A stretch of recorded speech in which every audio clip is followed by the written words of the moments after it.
year. It's just they've been a frustrating watch. They look like a quad A team. You weren't even as kind, but I mean they look like a team going through the motions. They look like a AAA team. Balls are flying to the backstop, walks everywhere, questionable defense, not covering first, guy scores on from third. Now, time for Jon and Jim. All right, San Diego and Southern California, what's going on? This is hour one of Jon and Jim. The bad news is more of the same deja vu all over again. The good news is they're not losing today because of the rainout. So they'll play 2 tomorrow, Padres and Phillies from Citizens Bank Park. Heavy rain throughout the afternoon scheduled for Philadelphia, so they've rained out the game. There'll be 2 tomorrow, as Jim just told you. We'll catch up with Tim Hagerty, who's the voice of El Paso, the Chihuahuas. He's been on the show a number of times. He'll be back with us today at 3:30, and we'll get into the Padres system and the farm and what's going on right now in the major leagues. I mean, we spent a lot of yesterday talking about it because we were watching the game play out in front of us, and it was not looking good through 6 or 7 innings, and they get shut out, and the offense was already a concern heading into the series. And yes, Jim, as we said yesterday at Zach Wheeler, but give me a break. You can't always say that good pitching is going to beat good hitting. I mean, at some Tip point, your cap, John. At some point, the hitting is going to have to beat good pitching, and the Padres are unable to do it. So now we wait another day for them to play twice, but just more of the same, more frustration coming out of yesterday's game where the Padres once again did nothing on offense. I mean, literally, they lost 4-0. Do you think, honestly, if we replayed yesterday's show today, it'd be very anybody would notice? It would be as very far as like applicable. the content that we were giving. I agree with you. I mean, it's applicable. If we could if we could use AI and just be like rain out or tomorrow, like if we just replaced a couple of things, we would say the same things. Nothing has changed. No. Nothing has changed. In fact, though, I would say this, and we said this yesterday, if anything, it's gotten a little worse. I know it's only one game, but what we said there in the open was true. They looked like a team that had no business in being on the same field with the Phillies yesterday. It's one game. We'll see if they can win a game or 2 tomorrow. But yesterday was kind of, for me, a bit of a low point. Doesn't mean it's the lowest point they're going to have this year, but it was a bit of a low point yesterday against Zach Wheeler. It wasn't like they got shut out by some random nobody. Yeah, like Nick Martinez. Well, exactly. And they almost got no hit by Nick Martinez. Exactly. Nick Martinez is not a nobody, but he's not some guy that you expect to go out there and throw no hitter against you. Zach Wheeler is a very good pitcher, probably one of the best pitchers in the National League and in all of baseball. That game should not have been 4-0.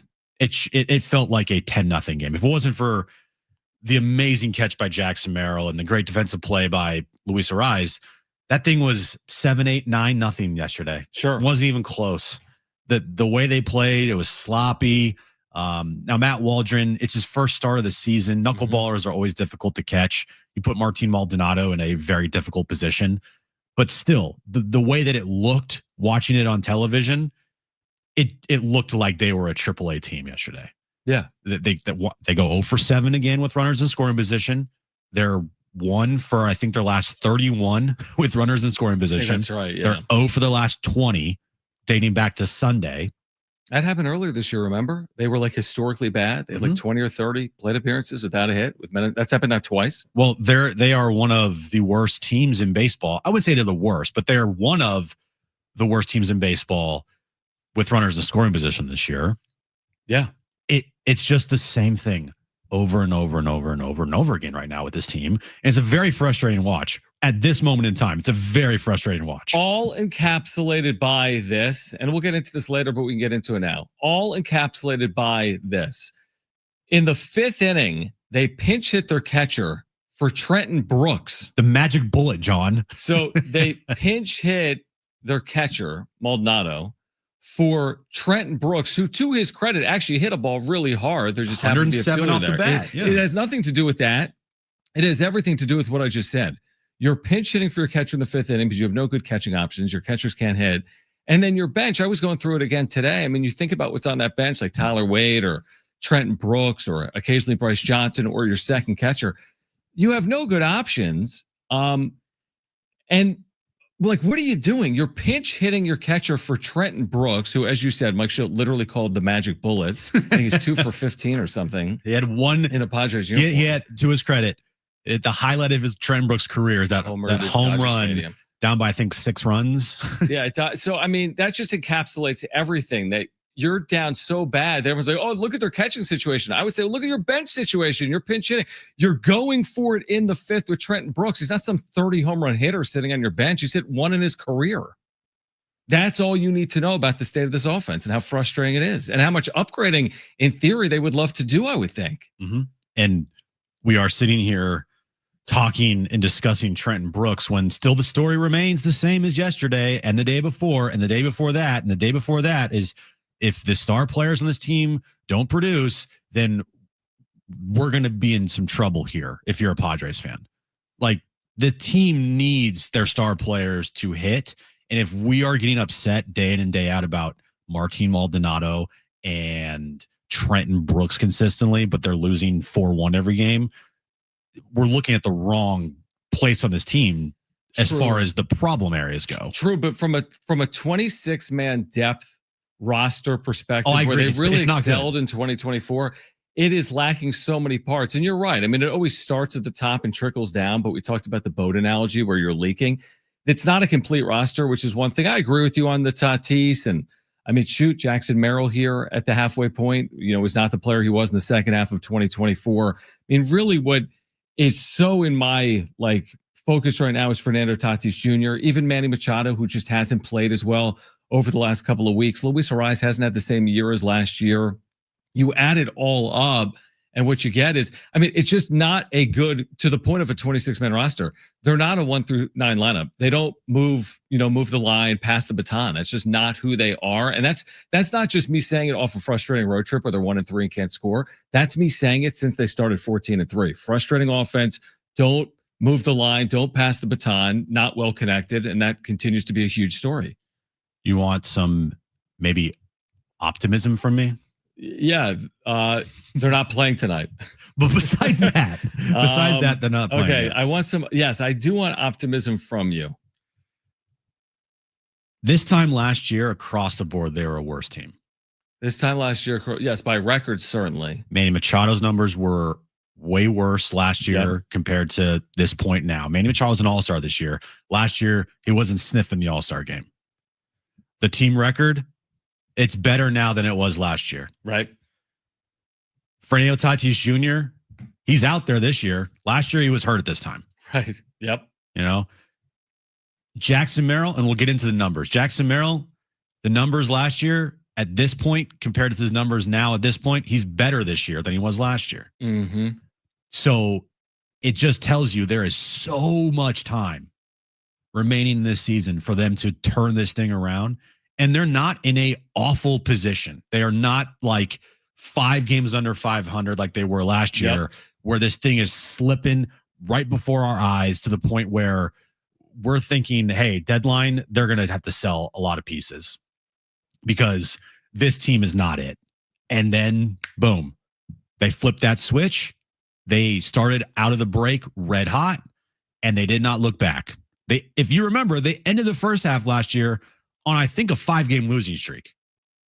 Yeah, I don't know if it was 5 because they lost the first game after the All-Star break and they never had a 6-game losing streak, but maybe that made it 5, the first game after the All-Star break, because they didn't have more than a 5-game losing streak last year. But your point is valid. The point you're making is valid. Here's what they did to end the first half.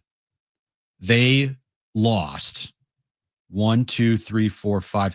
6 of their final 7 games heading into the All-Star break. Right. And then the first game out of the All-Star break. So that is 7 of 8 that they lost in a stretch there.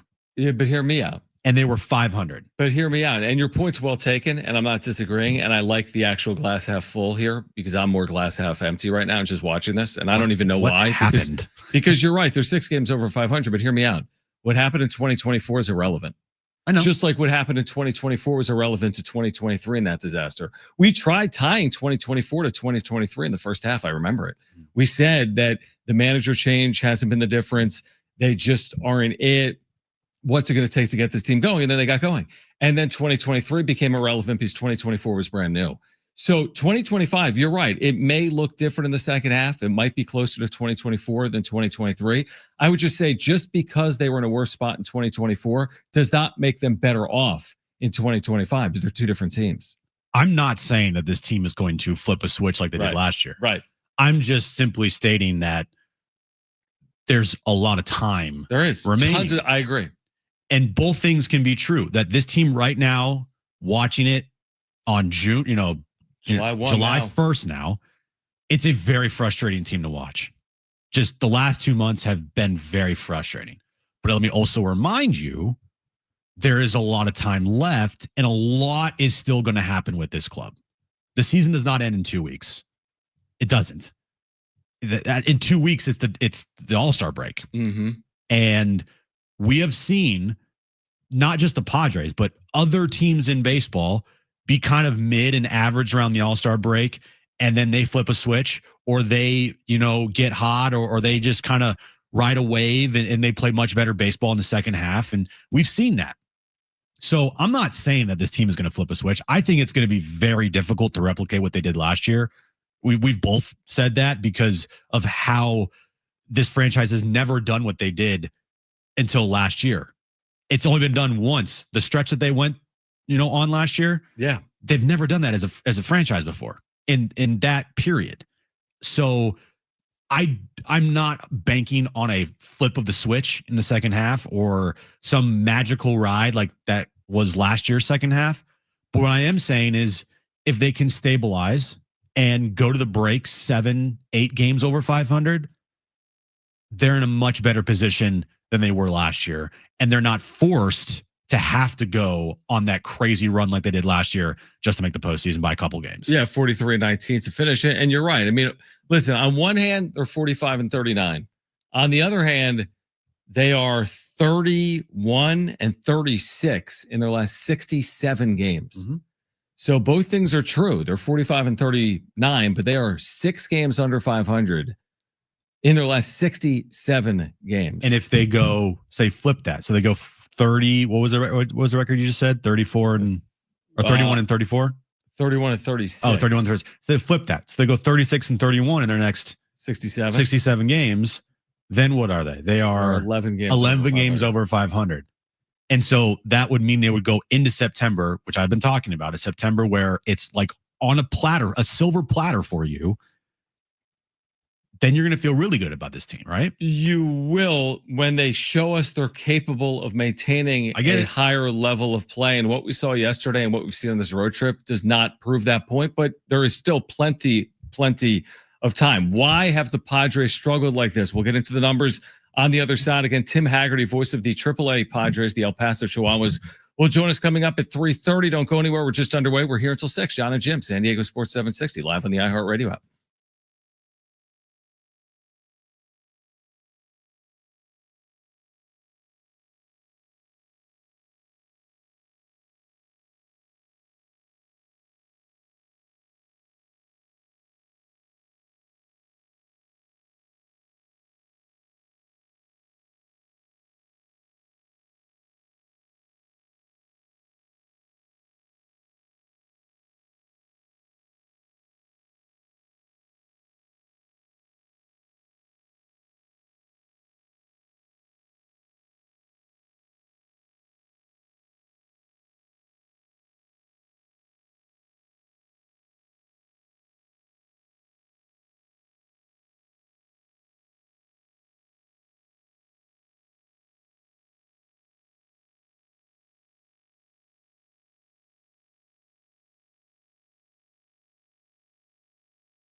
All right, tomorrow at 6, right here on San Diego Sports 760. It's SDFC Midweek Live. You're going to hear from the head coach, Mikey Varas, as well as other interviews with players and coaches. Find out the latest on the first place SDFC. It's Midweek Live every Wednesday at 6 p.m. on your home for SDFC, San Diego Sports 760. If you missed it earlier, the Padres have been rained out tonight in Philadelphia. They will play a split doubleheader tomorrow, 10 a.m. followed by 3:15 p.m. before an off day Thursday, and then they'll open up that 10-game homestand Friday on July 4th. Do you, from a show standpoint, do you wish they just played today? And there's no doubleheader tomorrow? Yeah, I always prefer playing 2 rainouts as someone that dealt with rainouts a ton when I was younger. And I'm not a rainout guy because you're basically putting off the inevitable. They still have to play the games. And I prefer to talk about the games each and every day. It's like the off day thing. We always talk about it. If you play Wednesday afternoon and you're off Thursday and play Friday night, you don't play for like 60 hours. For me and you, that's like 3 shows. It's Wednesday afternoon. It's Thursday. It's Friday leading into the game. So I'd prefer that they played. But, Mother Nature had other ideas, I guess, tonight. And doubleheaders are always difficult. Hard to sweep. Now, the good thing is tomorrow the Padres have Nick Pivetta and Dylan Cease going. Yeah, good point. So maybe they get both of those guys and, some length out of both of those guys tomorrow, and your bullpen isn't taxed. It'd be much different if it was like Waldron and Berger. Right. That'd be a problem, potentially. But your 2 number 1 and your number 2 guys in your rotation right now, Dylan Cease and Nick Pivetta, are going out there. So if both of them can give you 6, 7 minimum, you feel good about it because you're going to be taxing your bullpen if that's the case. Yeah, some of it for tomorrow was like baby steps. Like, all right, go win one of these 2 games and get back home and you're in fine shape. It could have been worse than that. But you're right. I mean, then you look at Nick Pivetta and Dylan Cease on paper and you're like, if they are pitching to their capability, certainly Pivetta this year and maybe Cease at times. The key is always if you win the first game. If you win the first game, then you're thinking about sweeping that doubleheader. If they lose tomorrow morning at 10:05 Pacific, you're fearing that worst case scenario. I go back to last year in Philadelphia. Yeah. They were in the midst of an 0-5 road trip facing Ranger Suarez, Matt Waldron. Didn't work out as well this year. No, did not. But last year, we didn't, like you said, I mean, a year ago, they were not in a good spot. It didn't feel good in that exact moment. And then they beat the Phillies and they kind of turned their season around. Maybe the same thing could be true tomorrow, but we have no idea. I mean, I go back to that point I made earlier, which is 2024 is 2024. It's not to say 2025 can't be a good team, but 2024 is 2024. And just because it happened last year, I don't know if it's going to happen again this year. I'm hopeful, but I'm also a little discouraged based on what I've been watching over this last 2-month stretch. They were 37-40 going into that game. I remember. Against the Phillies last year, and they won 5-2. They scored 3 runs in the 8th inning there. Matt Waldron picked up the win. Robert Suarez got the save. And that's kind of where everything jump-started and turned for the Padres last year. Now, could that happen again this year? Obviously, we don't know. Yep. But my point still remains, while this team is incredibly frustrating to watch, and it's really hard to say things like what I'm about to say, but there's a bunch of time, and to panic right now, it's kind of foolish. It is. I see it on social media, in our chat. Yep. We're tagged and stuff. Season's over. Everything's done. Coming from me, the guy that definitely overreacts to things. If I'm telling you there's so much time, then you don't need to be skies falling, end of the world, oh my God, this team sucks, and sell everything at the trade deadline. There is a time for those takes to be said. There's a time for, all right, this ain't it. This season's over. Figure something else out. But that time is not right now. If they get to the middle of August and they are struggling still, and they're at 500 or around 500, and knowing that they faced the Dodgers 2 times in August, and the Giants 2 times in August, and you go to Seattle and Minnesota, and you play Boston, and you play Arizona, and you play St. Louis. If you can't navigate through that, then maybe we'll go down that path of this just ain't it. This is not it. But what about the opposite? I agree with you. It's not time to be like, they have to sell. I told you this team is lost. They're nothing like they were supposed, whatever people are saying. Fire Victor Rodriguez, fire AJ Preller. But what about just the defeatist attitude? Well, they faced Zach Wheeler, Jim. I hate but that. What did you attitude. expect was going to happen? That's the worst attitude to have. You know why that's lame? Is that they're going to face, if they are fortunate enough to make the postseason. I mean, Jim's been hammering this point home about their record against good teams. I mean, if they are fortunate enough to make the postseason, you know who you're facing? Pitchers like Zach Wheeler. Zach Wheeler's not the only good pitcher in the National League. If they are fortunate to be in the postseason, there's a real scenario where they're playing a 3-game series on the road. Guess what? They haven't been good on the road. Mm-hmm. Guess what? They haven't been good against good teams. Guess what? They haven't been good against good pitching. But this idea that, well, it's Zach Wheeler, so give them a break. You're paying $1 billion to Manny Machado and Fernando Tatis Jr. and Xander Bogaerts. You heard me right. You're paying $1 billion to these players. They're not asked to hit mediocre pitching. They're asked to hit Cy Young caliber pitching. They're asked to hit, period. And they haven't come through. Not just that group. I'm talking about the collective team. So don't tell me you're facing Zach Wheeler. He's good, but that doesn't mean he should be going 8 shutout innings against you. The defeatist mentality is something that I despise. I hate it. Talking to you, Ben Fadden. Like, oh, it's Zach Wheeler. So, of course, you have to tip your cap. As they tip their cap to Nick Martinez. And then they tip their cap on Sunday to Nick Lodolo or whatever his first name is. As you mentioned, when you have a lineup with over $1 billion worth of players in it, you never tip your cap. I'm sorry. You just you get frustrated that they lose games like they did last night. You say, yes, Zach Wheeler pitched amazing, but we got to do a better job because, we got all-stars up and down that lineup. Plain simple. Just being like, oh, man, we stood no chance tonight. Okay, maybe you did, but at the same time, you have all-stars on your team too.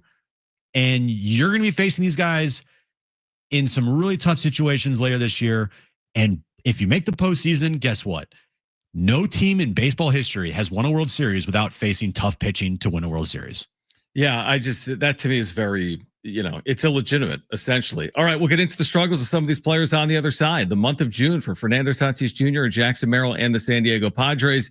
Again, coming up at 3:30, Tim Hagerty from the Chihuahuas. It's Jon and Jim, San Diego Sports 760, live on the iHeartRadio app.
All right, this update is brought to you by Dairy Queen. Padres lost game 1 to the Phillies yesterday 4-0. Today's game has officially been rained out. Tomorrow will be a doubleheader. Game 1, same time, 10 a.m. Game 2 will be at 3:15 in the afternoon. Nick Pivetta will start in game 1. Dylan Cease in game 2. And NBA news of the day: the Bucks have signed center Miles Turner to a 4-year, $107 million contract. It's cake batter. It's cookie dough. It's the new Superman cake batter cookie dough blizzard treat. Now at a participating DQ locations for a limited time. Fly in today for this cosmic collusion of flavors.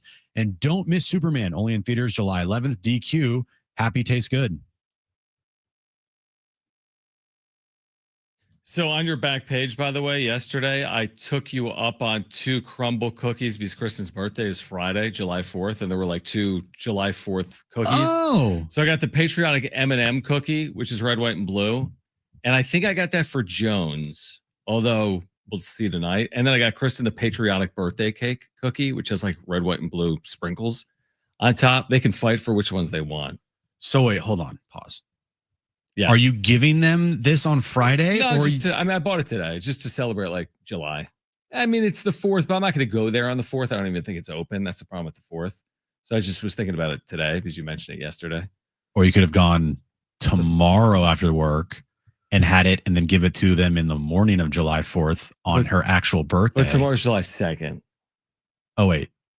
What's today? Oh, dude, my days are so I mean, I could do it. You could Thursday, go after but Thursday. I don't typically show. go. Well, typically after a show, I go home. He's working until 6.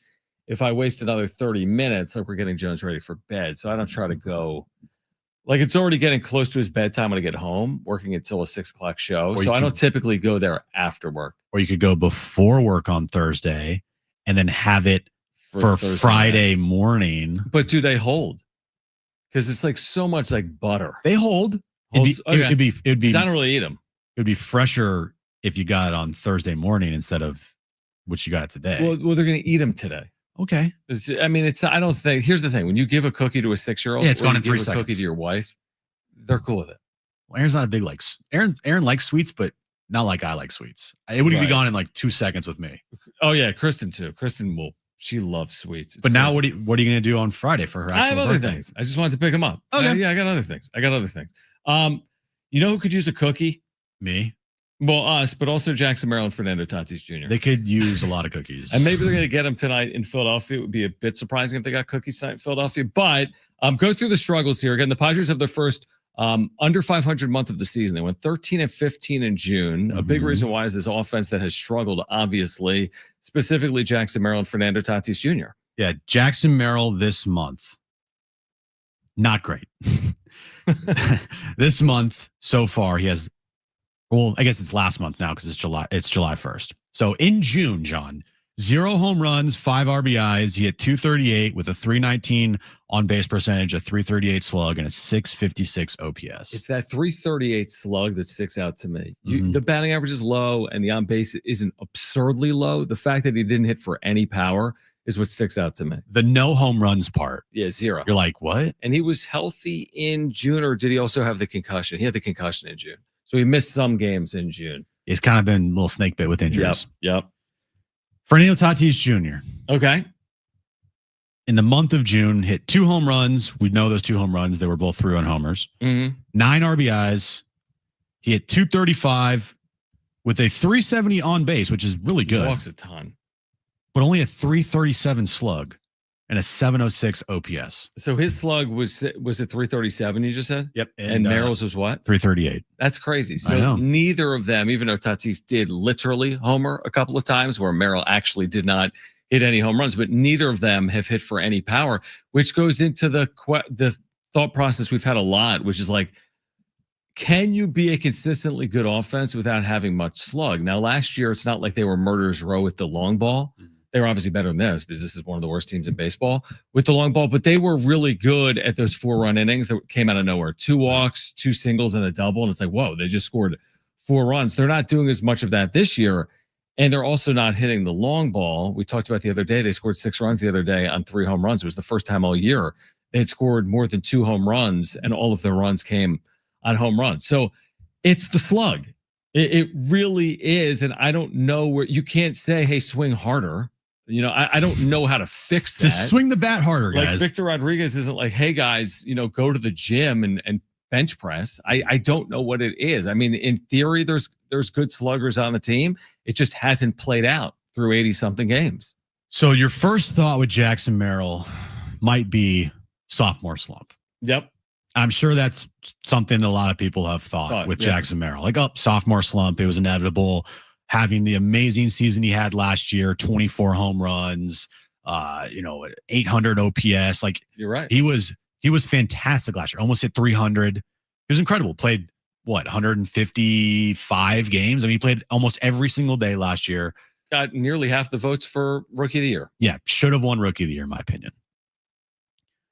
Well, I went back and looked to see what Jackson Merrill was doing last year at this exact same time. Not the same, I guess, date in the season because he's missed a bunch of time, but I wanted to see what he did through his first 52 games, or at least his first 200 at-bats last year, because right now he's at 201 at-bats. All right, so you compared basically 200 at-bats last year to his first 200 roughly at-bats this year? Yes. Okay. This year, John, in 201 at-bats, he's hitting 289 with 5 home runs, 26 RBIs, and he has a 787 OPS. So I would just say like solid, but nothing spectacular. Also has 12 doubles and 2 triples. Yeah, solid. Solid. But nothing special. Nothing special. And for Jackson's season last year, I'm sure everybody's thinking that he was fantastic last year throughout the entire season. Mm-hmm. Ain't wrong. Last year, Jackson Merrill threw roughly 200 at-bats. I have 203 here. Okay. 203 at-bats. He was hitting 279 with a 317 on base and a 675 OPS. At the time, he only had 4 doubles, 1 triple, 3 home runs, and 22 RBIs. So he was worse through this number of plate appearances at bats a year ago than he is today in 2025 in his sophomore year. Correct. It's not like he is infinitely better now than he was last year at this time. Comparable between the 2 years, but actually maybe a tick better in 2025 than 2024. Yeah, he's better this year through 200 at-bats than he was last year through his first 200 bats in the big leagues. But this also takes me back to my point from earlier, where it's hard to make assumptions in sports that just because what you would tell me is that his second half was unbelievable, obviously. Mm-hmm. But just because he had a really good second half in 2024, is it going to come to fruition again? And I don't know. Maybe it will. He's capable because he did it. He physically did it. The player did it. But will he do it again? How are we supposed to know? Yeah, that's always the thing you have to ask is, right now, Jackson Merrill doesn't have a track record in the big leagues like Manny Machado. Yeah, because he's only been up for a year. So it's tough to say that he's going to put up the same numbers that he did last year consistently through his career, or even hopefully get better without having a bunch of data to show that, hey, fall back on that. We know Jackson Merrill is going to be around 25 home runs, 30 doubles with an 860 OPS and hit around 290 to 300. Right. We don't know that. Exactly. And you look at Jackson's second half of the year, it was incredible.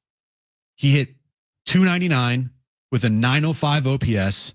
He hit 21 home runs, 68 RBIs, 27 doubles, and 5 triples. Amazing. That was after. So it was, I did the 200 at bats first, and then I did the rest of his season after that. Right. Now, you won't have as many at bats this year as he did last year after his first 200 because he missed a bunch of time. So it's not going to be the same. But still, the point remains, the team in 99 games, the numbers I just read there last year with Jackson Merrill went 59-40. And Jackson Merrill was one of the best players on the team and in baseball. He was incredible. Right. And right now, is Jackson Merrill slumping? Yes. Is Jackson Merrill, does he need to pick it up? Yes. But he was doing worse last year at this time than right now. So we'll see. Maybe he is a second half player in his career. Maybe he's a guy that the power numbers gradually come on throughout the season with him instead of right away. Maybe they do. Now, to start the year, he was on fire, and you thought, is this guy going to hit 30 home runs this year? And that has just cooled down mightily. I like the deep dive. I do. I like the crunch. That's kind of where my brain goes. But I'll turn to Tatis. You just told me he had a 700 OPS in June, right? Well, Tatis has more of a track record than Jackson Merrill, and I think we can say that he's closer to the player he was the last 3 years than the except first 3 last years. Last year in June, in 20 games. He's always been a good June player. Last year in June, he had a 1062 OPS. Yeah. This year in June, he had a 600-something OPS. 700. Okay, so a 360-point variance. My point is, it's not linear. Like, okay, maybe with Machado, you're right. He finds ways to get to his numbers, to his credit. He's also a Hall of Fame caliber player, and he's done it for a long, long time. Like, I'd like to think that Merrill will do it. I'd like to think that Tatis has the September, October he had last year. When he returned, he was good. He was even better in the postseason. The problem is, I don't know if sports work that way. Maybe sometimes they do. Maybe sometimes they don't. Merrill might have a great second half in 2026. He might not have a great 2020 second half in 2029. Like, I don't think it's linear like that. I'm hopeful on Merrill because I think he's a good player. I just don't know. I feel like it's wishful to expect what he did in the second half to happen again. It's incredibly too early to say sophomore slump with Jackson Merrill, in my opinion. Yeah, I agree. I mean, that's what I was saying last night. I mean, I would agree with that, but there'll be a time where we would say it if this continues for another month or so. If we get to August, we get to the middle of August, and he's got like 10 home runs, then I think we can start discussing potentially sophomore slump type of year. But until that happens, I'm going to have to give him a little bit of benefit of the doubt that, you know, and it was more difficult for him last year being a rookie. Yeah, definitely. Now the numbers still, they need to pick up. No doubt about it. We can talk about his year last year compared to this year all we want, but last year's in the past, and now doesn't matter anymore. Well, all that matters is what happens right now and what the player does for the team this year. And right now, Jackson Merrill has been slumping. And if he's hitting third in the lineup consistently, he's going to have to pick it up. If Fernando Tatis Jr. is hitting cleanup in this lineup, he's going to have to pick it up. Yeah, it's like second half shield. It matters until you're not second half shield. You know, if they perform in the second half, that narrative continues. And if Merrill performs in the second half, that storyline will continue as well. On the other side, a good positive for the Padres is Xander Bogaerts back. We have the June numbers for Xander. Plus, coming up at 3:30, Tim Hagerty, voice of the El Paso Chihuahuas, was with his thoughts of the Padres, plus what's going on right now in the system for the Padres with the trade deadline less than a month away. We are here until 6 p.m. Jon and Jim, San Diego Sports 760, live on the iHeartRadio app.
All right, make sure to download the all-new iHeartRadio app. And when you do it, put San Diego Sports 760 in your presets. It's the all-new iHeartRadio app available right now in the App Store.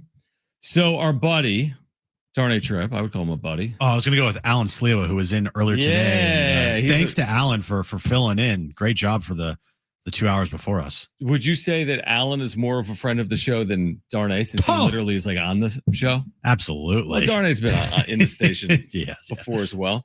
So Darnay tweets out, and we'll get to Dave, who's on the line. If you want to weigh in, 877-767-4760. We'll get you Dave in a moment. Darnay, after last night, tweets out Xander's month, and it was a productive month. He had 290. His OPS was 785. 9 doubles, 2 homers. Okay, 9 RBIs. His strikeout rate was low of 12%. And then he used like the up arrow emoji, or like trending upwards emojis for like a graph. And then I just decided to look at Xander Bogaerts' career OPS, and his career OPS is higher than his OPS in June. And this is like supposedly his big breakout month.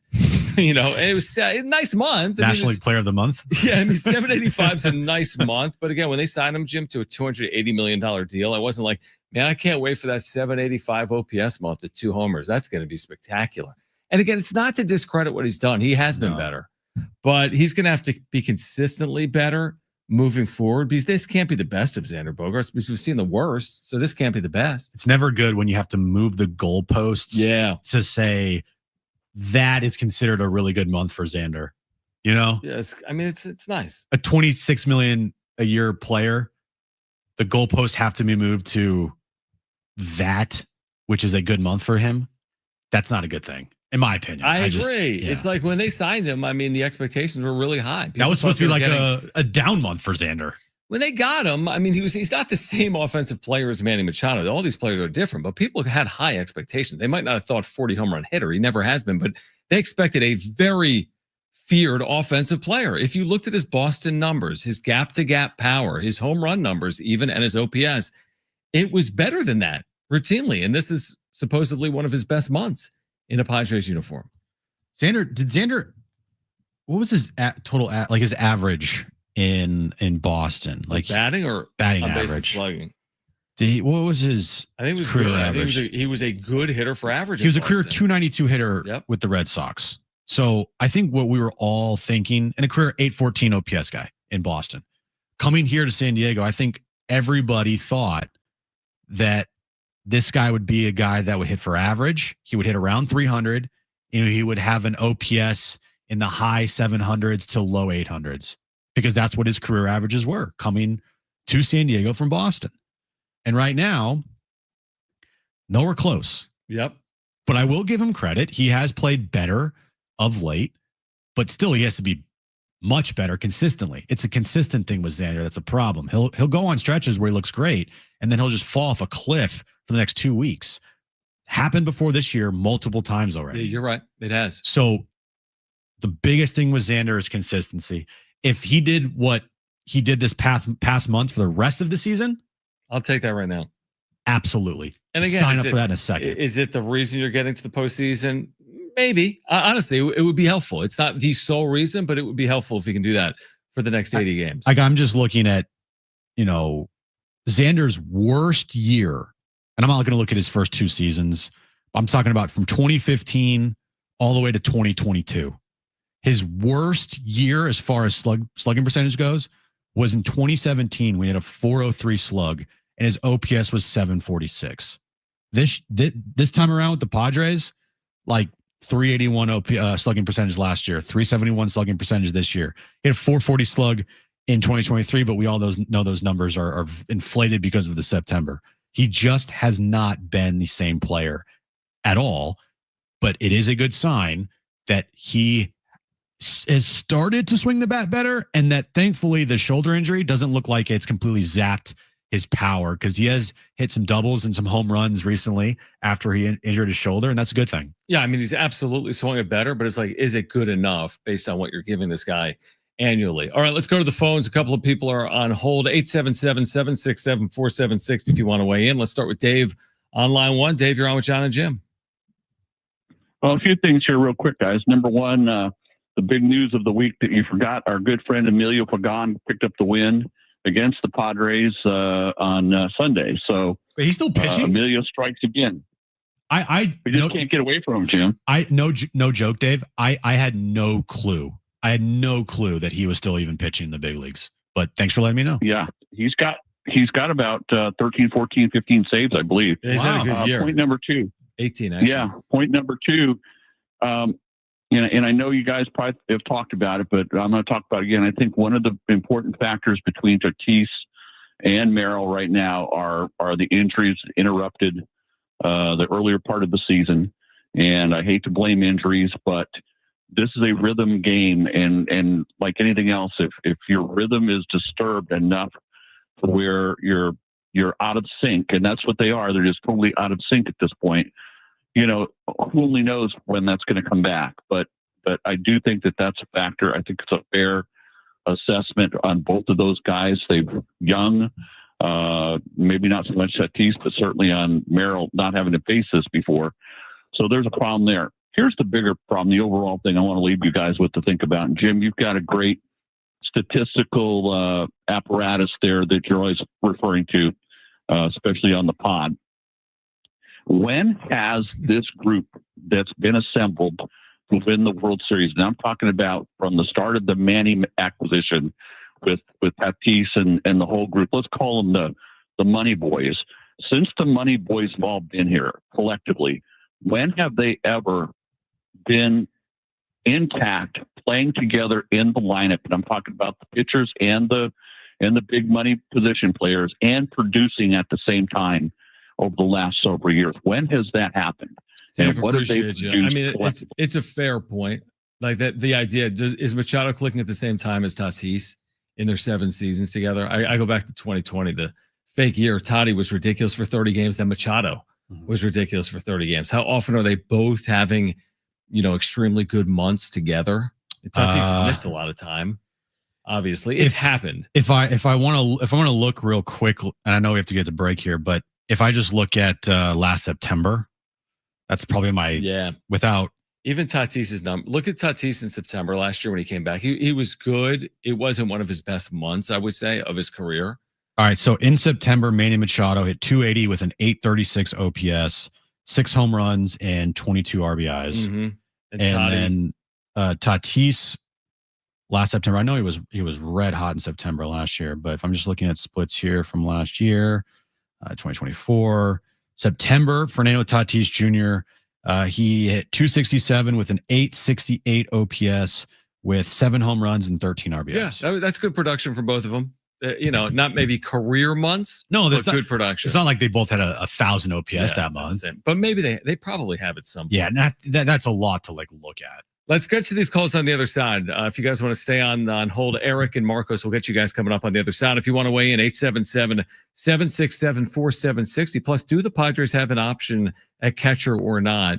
We'll get into that. Plus, Tim Hagerty from the Chihuahuas, AAA voice of the Padres, will join us coming up at 3:30. Hour 2 of Jon and Jim on San Diego Sports 760 live on the iHeartRadio app is next.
All right, this update is brought to you by the Jim Petrell real estate team. Padres, they got shut out yesterday by the Phillies 4-0. The game today has been officially rained out, which means tomorrow there will be a doubleheader. Game 1 will be at 10 a.m. Game 2, 3:15 in the afternoon. Nick Pivetta will be starting Game 1. Dylan Cease starting Game 2 for the Padres. And NBA news of the day, as free agency rolls along, the Bucks have signed center Miles Turner to a 4-year, $107 million contract. Would you like to know what your home would sell for today? Get a simple text message with your home's value by texting your address to 855-600-6000. You'll get no phone call, just a text. Jim Petrell has the buyers. Simply text your address to 855-600-6000. Previously on Jon and Jim. Man, he's a great player. I have high expectations. Sometimes some of this stuff, for whatever reason, it just rubs me wrong. I haven't said that at all this year. It's just they've been a frustrating watch. They look like a quad A team. You weren't even as kind. But I mean, they look like a team going through the motions. They look like a AAA team. Balls are flying to the backstop, walks everywhere, questionable defense, not covering first, guy scores on from third. Now, time for Jon and Jim. All right, San Diego, Southern California, what's going on? This is hour 2 of Jon and Jim. Tim Hagerty, longtime voice of the El Paso Chihuahuas, Padres AAA affiliate. He will join us coming up at 3:30. So we'll talk to Tim about the state of the system. We'll talk about the Padres, and he will join us coming up in 30 minutes. I do want to get to the phones because some people have been very patient. If you want to weigh in on the Padres slumping on offense and just slumping in general, 877-767-4760. Let's go to the phones and Marcos on line 1. Marcos, you're on with Jon and Jim, and thanks for calling in, man. What's up, guys? So I've been listening all day, and I'm totally with you. It's not time to panic just yet. But now that we have a 25,000-foot view, I want to throw something at you guys and see what you're thinking. So we picked up Bogaerts, and we picked up Soto in the same year, right? Okay. And we knew we threw a lot of money with both of them because we wanted big guys on the roster. But now we paid Jackson $135 million. And so I'm just curious, what do you think the head office is thinking about all of that? And does that hurt rookies with Jackson getting that? And just wanted your thoughts if you could, figure that out for me in my head. Yeah, thanks for the call, Marcos. I would say this, long picture view of the Jackson Merrill contract, to me, you just have to look at what the players union thought, and they were upset that he signed that deal. I think it's a great deal for Jackson Merrill. I think signing the deal when he did, totally understandable. I loved that they were aggressive with signing him and not waiting it out to see if he got better, it would have cost maybe double of what he got. I think long-term for Jackson Merrill, I'm not worried about him yet with signing that big contract. No, I completely agree. I think it's a very reasonable deal, truthfully. I mean, honestly, it has probably saved the Padres money as opposed to the alternative, which is waiting it out. I mean, if Jackson Merrill is Jackson Merrill, nobody wants to bet on him to be anything other than successful. Mm-hmm. So if Jackson Merrill is Jackson Merrill and they waited this out, that deal very quickly becomes 150, 200, 250 with time. Yeah. The 135 gives them options and gives them flexibility. I think the conversation when he signed the deal was like, did the Padres pull one over on him? Is this even reasonable? The players union was upset with Jackson Merrill. Right. They didn't want him to sign it this early because that number is so low. But Jackson said, listen, 135 million is 135 million. Yeah. It's 135 million more than we're going to earn. And he wanted to give the team flexibility. He wanted to be a Padre for as long as possible. And I understand, the track record of giving players big contracts and then all of a sudden their production just dips, right? But as I pointed out today, it's hard to say Jackson Merrill's in a sophomore slump because his numbers right now are better than his numbers were last year at this exact same time. It's only a sophomore slump if we look up at the end of the year and the numbers haven't been replicated. Now, there might be an excuse. If he's missed 30 games, then 19 home runs is the same as 24 when playing 30 more games. So you got to live with the fact that he's not hitting 24 home runs. Hopefully he hits 19. You got to live with maybe the doubles being down or triples being down. He's played 30 fewer games, but hopefully at the end of the year, the OPS is where the OPS was. And that wouldn't quantify for me as a sophomore slump. Yeah, I wouldn't be overly worried about Jackson Merrill going forward. The only thing with Jackson Merrill right now is he's been slumping. He had a bad June. and you need him to pick it up because he's hitting third in the lineup. 100% agree. Like, that's kind of the immediate view of Jackson Merrill. The 30,000-foot view of Jackson Merrill is exactly what we said early in the show. It's too early to say sophomore slump. I'm not going to say that, the reason why he's, slumping the last couple months is because of his contract. Like, no, he's had some, injuries and the concussion and the hamstring. Maybe that's a reason why. I still believe in Jackson Merrill. I just want him to pick it up because he's a huge important piece of this team. He's 22. It's not my number one concern. I agree with you. He's got to play better, and he's fully capable of doing it. Let's go back to the phones and Eric, who is on line 2. Eric, you're on with Jon and Jim. Thanks for calling in. Hey, thanks for taking the call. First time caller. Thanks, man. Great listening. Thanks, man. Hey, just had a comment on the Padres.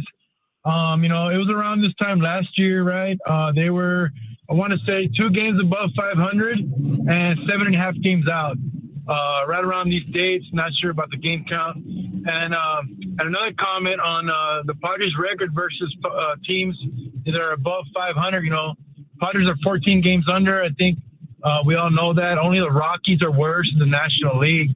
But another thing, though, going back to last year and the rest of this year is, the Padres won more than 2/3 of their games after the All-Star break. So, and I think it didn't feel this concerning last year because I'm not sure the expectation was as high, at least if you ask me, coming into this year, getting to the NLDS and, I guess, at least I felt we were going to win the whole thing in that Dodgers series. But I think the expectation for the Padres this year is the reason that some of us, I know myself, feel like this is slipping away. Eric, appreciate the call. Thanks for listening, buddy. Yeah, I mean, it's interesting perspective. I mean, I understand the high expectations. I feel like the expectations this decade have been pretty high. Mm-hmm. And I feel like there's times they have not met them. There's other times they've maybe exceeded them, like 2022. But I get it. If you're a Padres fan, I get it. The 14-3 start, I said this the second it happened. Like, where were you going from there? Because if you don't reach your goals off 14-3, like the expectations when you're 14-3 is like, we're going to play for a World Series. It's hard to do just because you started 14-3. They had high expectations starting this year, and they only got higher based on the start. I can tell you this. Last year at this time, there was a lot of anger and probably panic. Yeah, maybe panic. I mean, when they were under 500, it's like 2023 is 2024. AJ's going to be gone. Yeah, we were like, dude, are they going to fire AJ Preller? Right. The first half of their season wasn't great. No, it wasn't. When they lose 6 of 7 to end the first half and they're only 1 game over 500, was anybody like, oh, don't worry, they'll be fine? No one knew what was going to happen in the second half. No one knew they were going to rip off the best second half in like franchise history. So if they get to the All-Star break and they are 500 again, will I panic and will I say that this isn't it this year? Well, I also will be a realist and know that lightning doesn't strike twice in the same spot, rarely, and to say that they can go on a run like they did last year, this year in the second half, might be wishful thinking. So it would be best for the team to go into the break with a little wiggle room than trying to have to pull off what they did last year, this year again.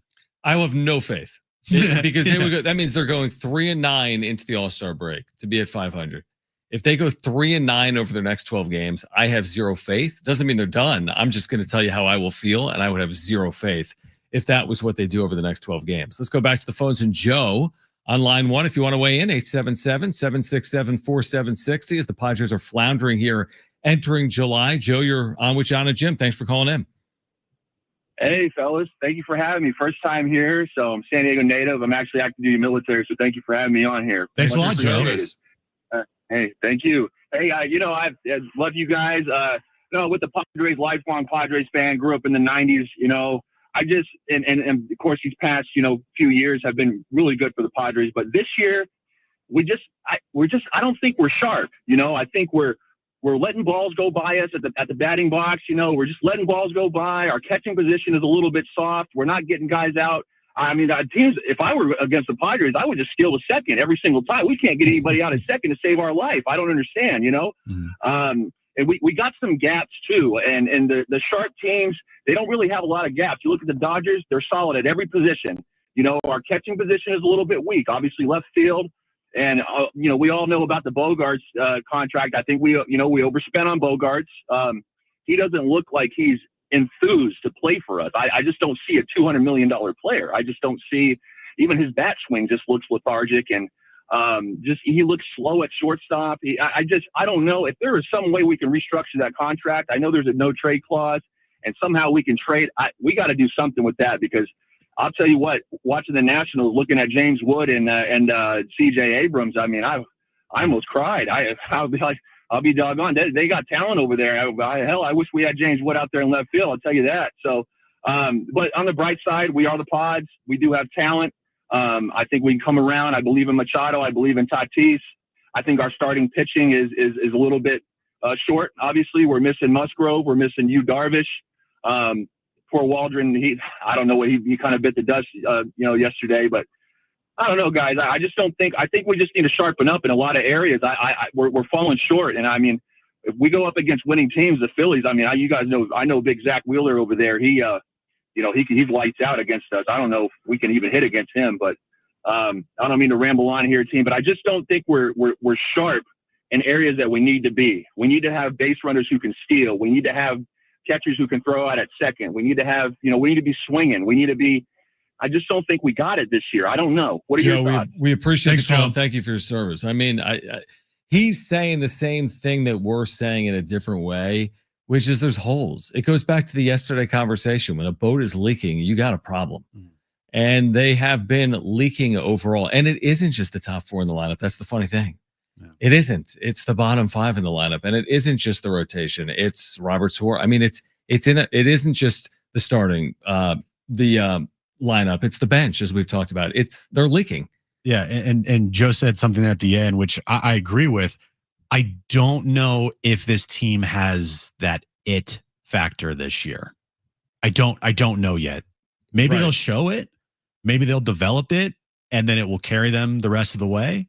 But it does feel like there is something off with this team, right? It feels that way. Yeah, not as much as 2023 for me today. No, I agree with that. I feel like it can still be overcome and navigated, because I feel like it's just still a possibility. I'm just thinking it through. I mean, it can go obviously one of two ways. I said this yesterday. I'll say it again. The 14-3 team, nobody thought they were playing like that all year. Obviously, we're not idiots, but we haven't even seen glimpses of that since. Mm-hmm.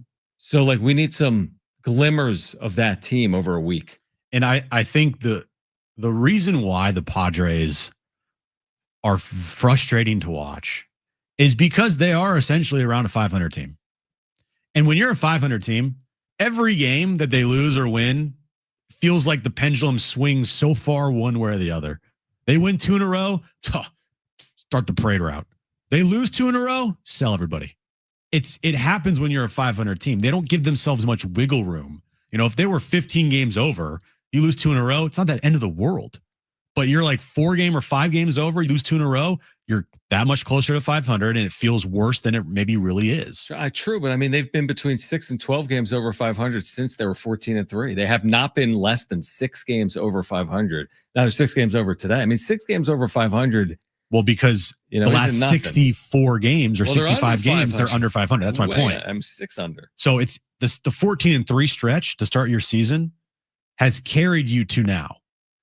But the last 65-ish games, that's the team that everyone gets so emotional with. And I get it, because they're a team that's under 500 for a majority of this season. Yeah, well, you're right. I mean, well under 500 for their last 67 games. We'll continue to react. Tim Hagerty is going to join us coming up at 3:30. Luis Campusano has put together quite a year in AAA. Could he be a fix for the Padres behind the plate with all these struggles or not? We'll discuss on the other side and with Tim Hagerty. If you want to weigh in, you can call us 877-767-4760. This is Jon and Jim on San Diego Sports 760 live on the iHeartRadio app.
All right, Jon and Jim, San Diego Sports 760. If you want to weigh in on these Padres struggles at the halfway point, we'd love to hear from you. 877-767-4760. We'll be joined by Tim Hagerty, longtime voice of the Padres AAA affiliate, the Chihuahuas. He'll join us coming up in 10 minutes. And we'll ask him about Luis Campusano, who, of course, is someone we're very familiar with. He has spent a good portion of the last couple of years in the major leagues.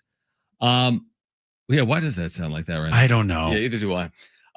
But here's the thing. So the Padres catchers are among the worst in baseball from an offensive production standpoint. We all have two eyes and recognize that.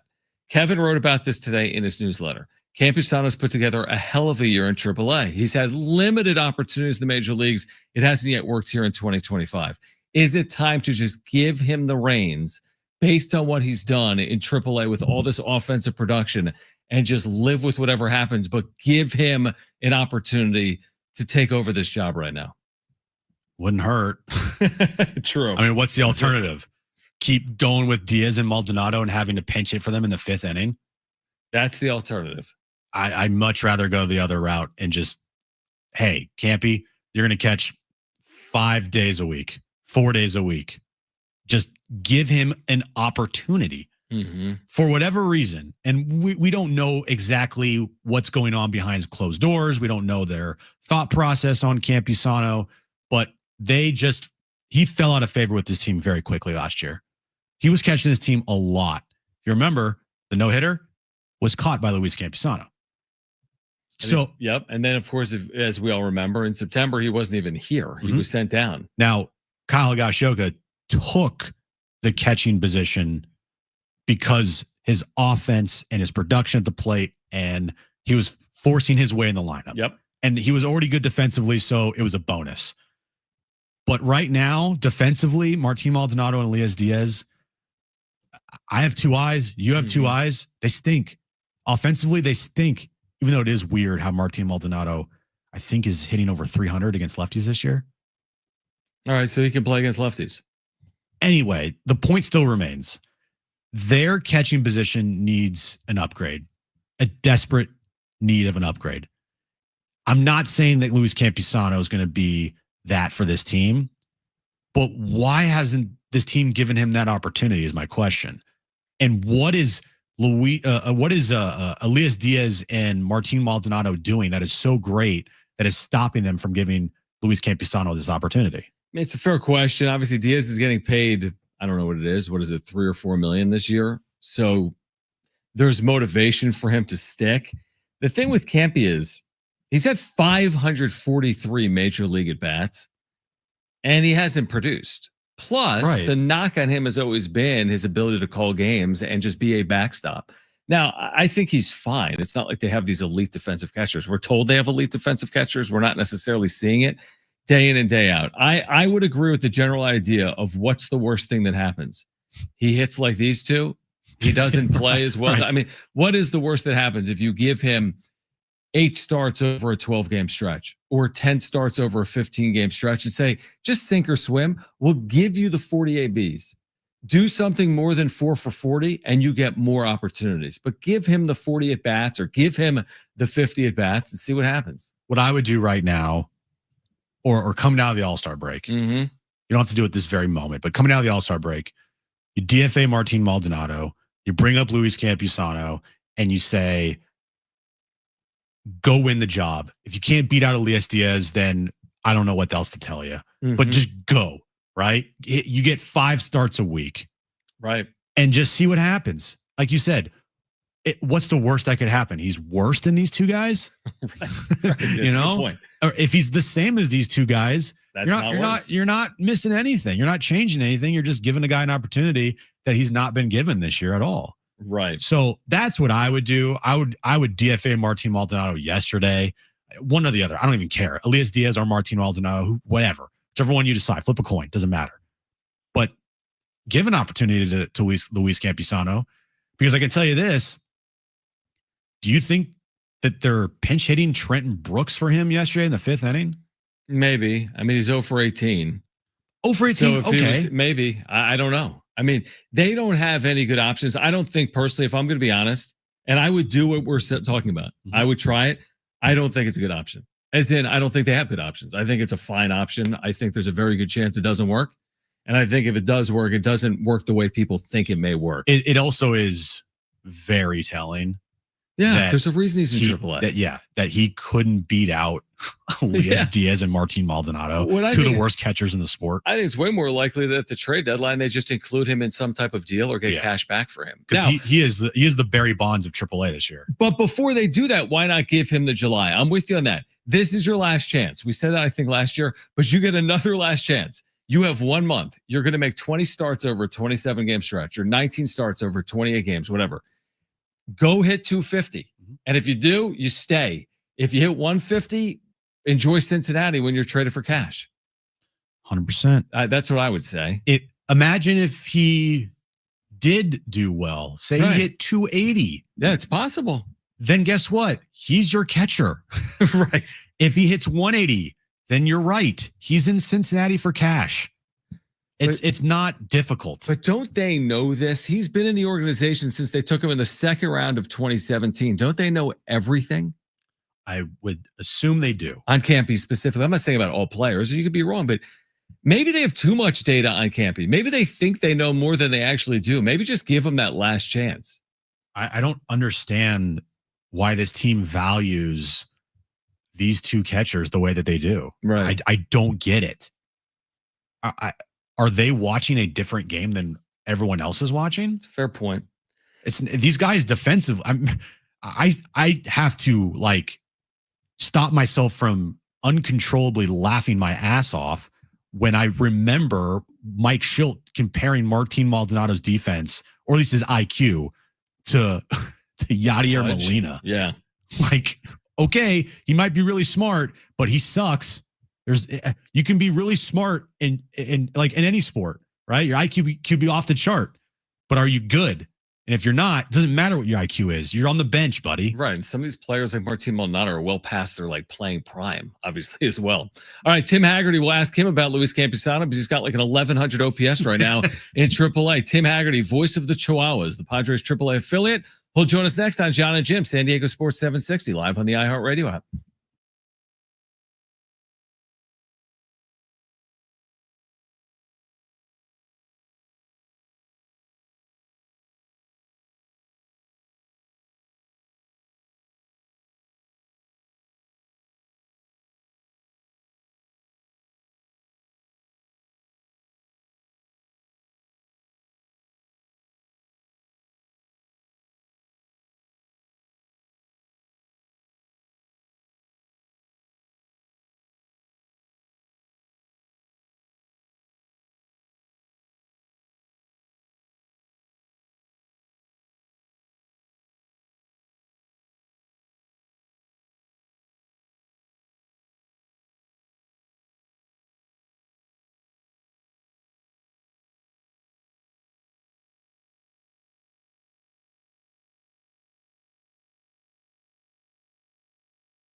This update's brought to you by Anderson Plumbing, Heating, and Air. Padres and Phillies last night. Game 1 of their 3-game series went to Philadelphia 4-0.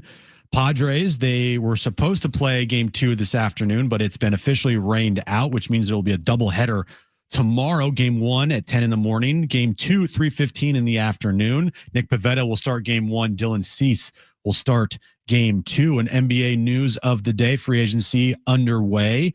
The Bucks signed center Miles Turner to a 4-year, $107 million contract. Anderson's drain stoppage guarantee. Solve issues for $63 or it's on the house. Nobody wows clients like they do. Anderson Plumbing, Heating, and Air has been privileged to serve over 500,000 residential clients for more than 45 years. Visit AndersonPHA.com. All right, we continue the Padres conversation on the farm with Tim Hagerty, longtime voice of the Padres AAA affiliate, the El Paso Chihuahuas. Back with us, Jon and Jim, San Diego Sports 760. Tim, we always appreciate the time. I'm not sure if you saw this today, but Kevin Acee wrote about Luis Campusano. You've watched him for most of this season, and he now leads the PCL, Pacific Coast League, in OPS at 1064. Do you feel as if another opportunity is almost inevitable? I know he's had limited chances in the major leagues. The Padres have scuffled offensively, including a catcher. Do you feel as if Luis Campusano is ready for another opportunity in the major leagues? And thanks for hopping on. Yeah, thanks for having me. I hadn't read Kevin's article yet. The team is traveling up to Albuquerque today, but I look forward to doing so. As of July 1st, I would perhaps predict it'll be similar to this year, where he's called up previously this year, where he was called up where there was an opportunity. He has been playing some first base for the Chihuahuas as well, has been catching, has been doing some DHing. Of course, remains on the 40-man roster. Could certainly see him get up and get involved.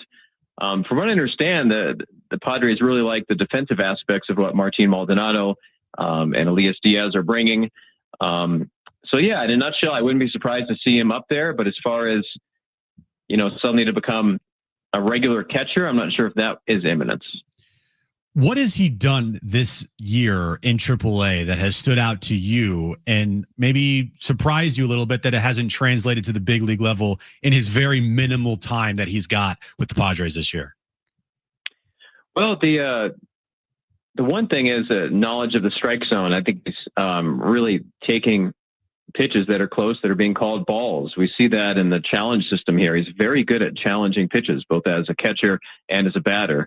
A great knowledge of the strike zone. And while he is hitless with the Padres this year, he has had some walks. There are times that you check out the box score and he's getting on base via the walks. So I think, and then when he's swinging at strikes, he's doing some damage, hitting them hard in El Paso. So I think another thing is with El Paso, he's playing every day. And this applies to all 30 major league organizations, but sometimes a AAA player goes up there, they're playing once or twice a week, they're pinch hitting. That's a tough gig to get into a rhythm. I think all 30 teams have examples of that, of guys that thrive in AAA because they're getting 4 at-bats a night and then not in the majors. Tim Hagerty, voice of the Chihuahuas, with us right now on Jon and Jim. We were just shooting this back and forth off air. This idea that AAA numbers, as we know, don't always translate. In fact, oftentimes with position players that they clearly don't, obviously between the PCL and the major leagues. I guess I would ask it like this. How do the Padres evaluate when they look at offensive numbers that are skewed, when they look at pitching numbers that are skewed the other way? What is the evaluation process like when you have an affiliate in the Pacific Coast League at elevation?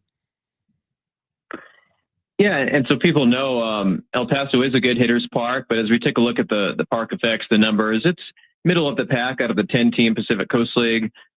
Here in Albuquerque, it's more of a hitter's environment than El Paso, for example, where I'm speaking to you from today.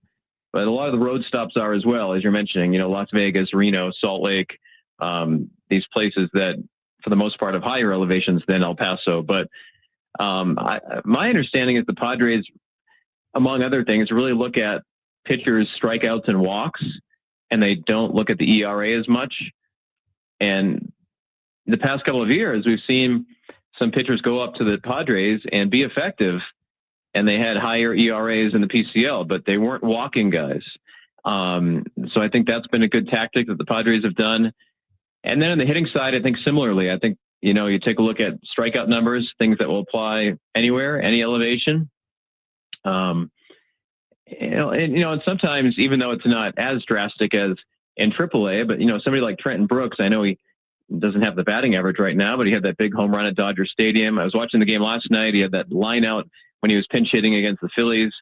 He's somebody that was on a tear with the Chihuahuas, and he's getting occasional at bats with the Padres, but is hitting the ball hard oftentimes. Back to Luis Campusano, because me and John have said if this thing doesn't turn around as far as getting consistent playing time at the big league level, it might be best for him to move on and be in a different organization to get an opportunity at the big league level. I don't want to say would you agree with that, because you cover the team and you're the broadcaster of the team, but do you think that maybe a change of scenery is a good thing for some players sometimes when they aren't getting the opportunities that they might be looking for at the big league level?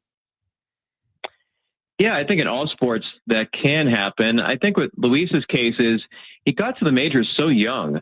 As you guys remember, back in the COVID season, he was up there, blasted a home run when he was 21 years old. So it seems like he's been part of the Padres conversation for a while, because he has been. But then you look at the roster, and he's 26 years old. I have seen many AAA players that were up and down for years, and then they stick in the major leagues. I think sometimes people, including in my profession, we write off players for a while. This isn't the perfect example. He's suspended right now, but what comes to mind is for years we would go and visit the Rangers affiliate in Round Rock, and Jerks and Profar was there, and people would think, man, this guy isn't a regular major leaguer yet. What a bust. But a decade later, he was a major league all-star. So the opposite of that is I think there's a chance Luis Campusano could play hundreds more games with the Padres in his career when you take a look that he's only 26 now. Tim Hagerty, good perspective with us right now, voice of the Padres AAA affiliate. I think that's good perspective as well, Tim, on those that are expecting like impact prospects to be up sooner rather than later, right? I mean, Leo DeVries is one of the biggest prospects in baseball as a Padres farmhand, but he's only 18. Ethan Salas remains a huge prospect. I know he's dealing with injuries. He's also, I believe, only 18. Like sometimes, like these guys are such big prospects, they need to be up when they're 19 or 20.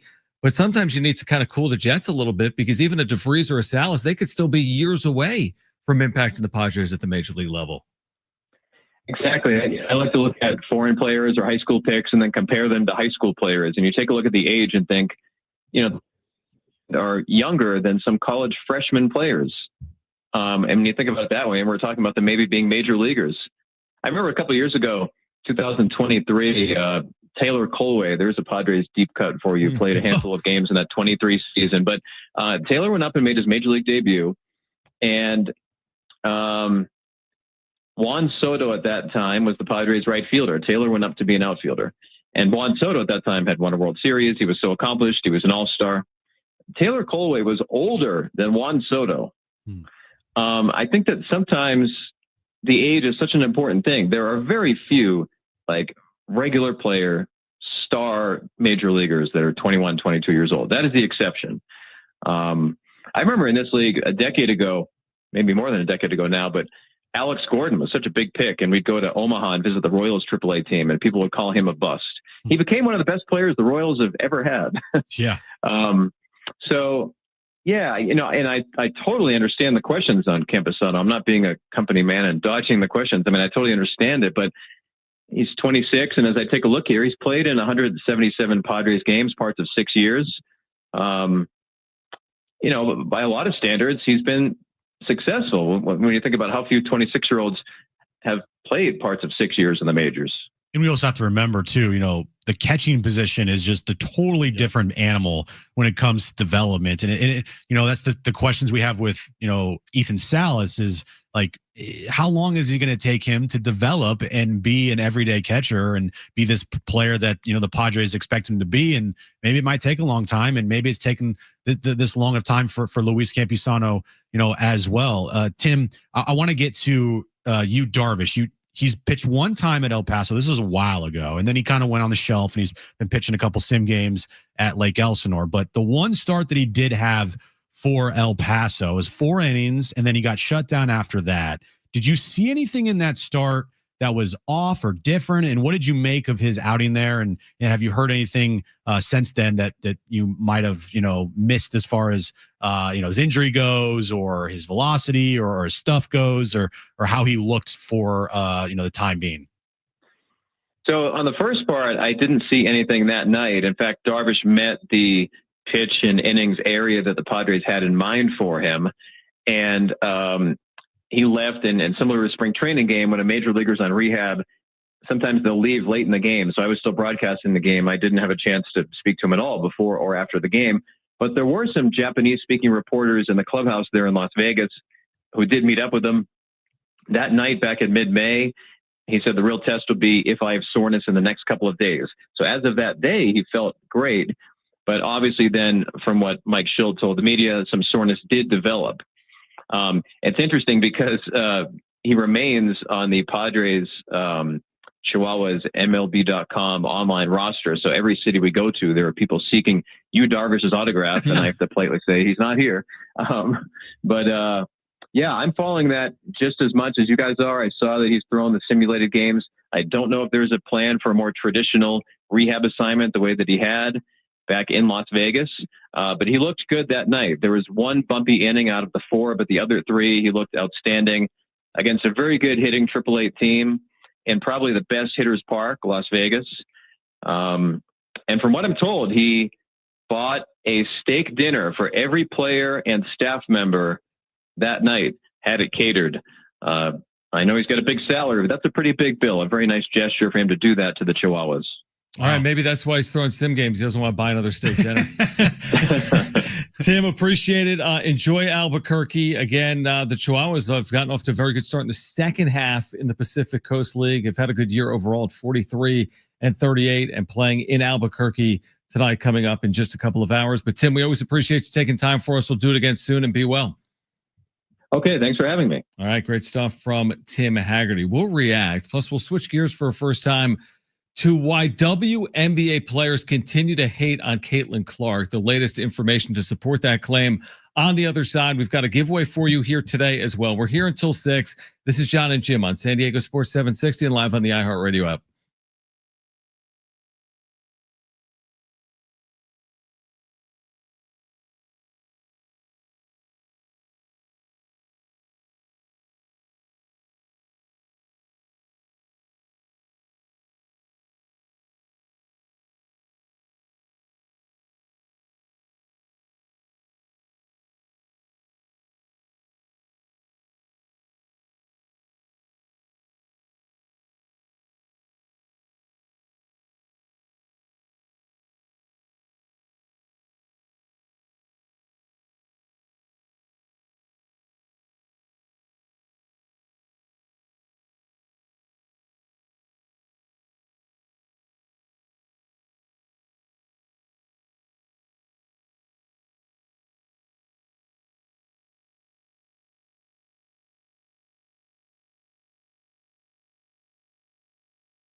All right, the iHeartRadio Music Festival back. Live performances by Bryan Adams, John Fogerty, Mariah Carey, and more. September 19th and 20th at T-Mobile in Vegas. 2 nights, 1 stage.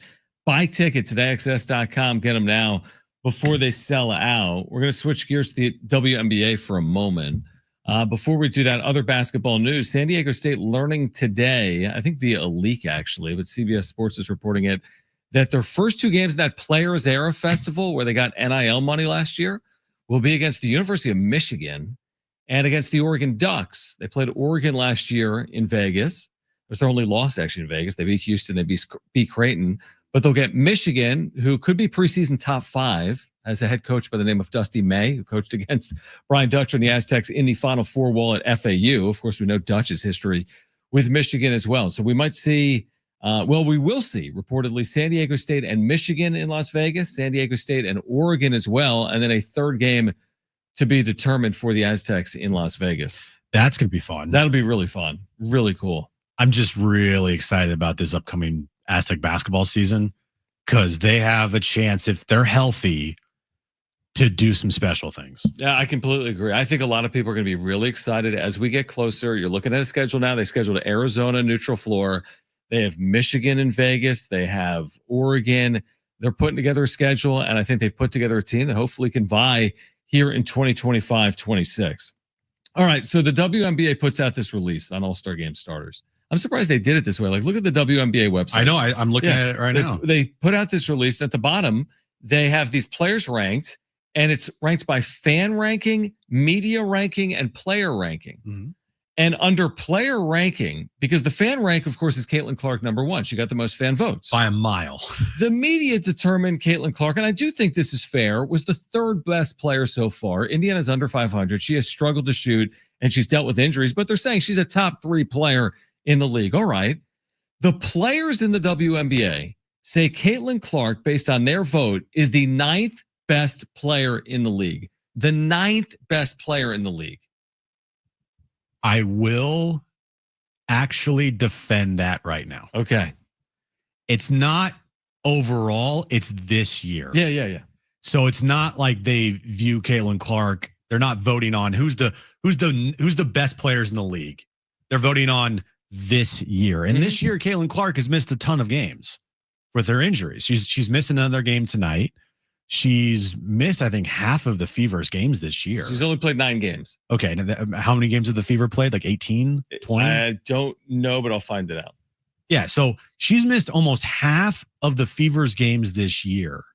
She's missed 7 and played in 9. Okay. Yep, that's right. It's a good amount.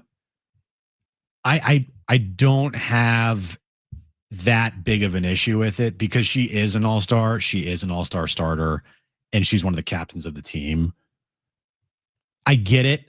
The players, look, without this, we know the players have resentment towards Caitlin Clark.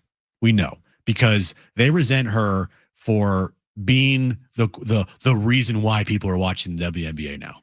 They want it to be about them. We're watching the WNBA not because of Caitlin Clark, but of everybody in the WNBA. And that's just not the case. I'm sorry, it's not. Caitlin Clark is the reason why your league has gained new viewers, why the ratings have gone up, why revenue has gone up, everything. She is the reason why for all of that. And yeah, last year with not having her on the Olympic team, I thought was stupid. That was ridiculous.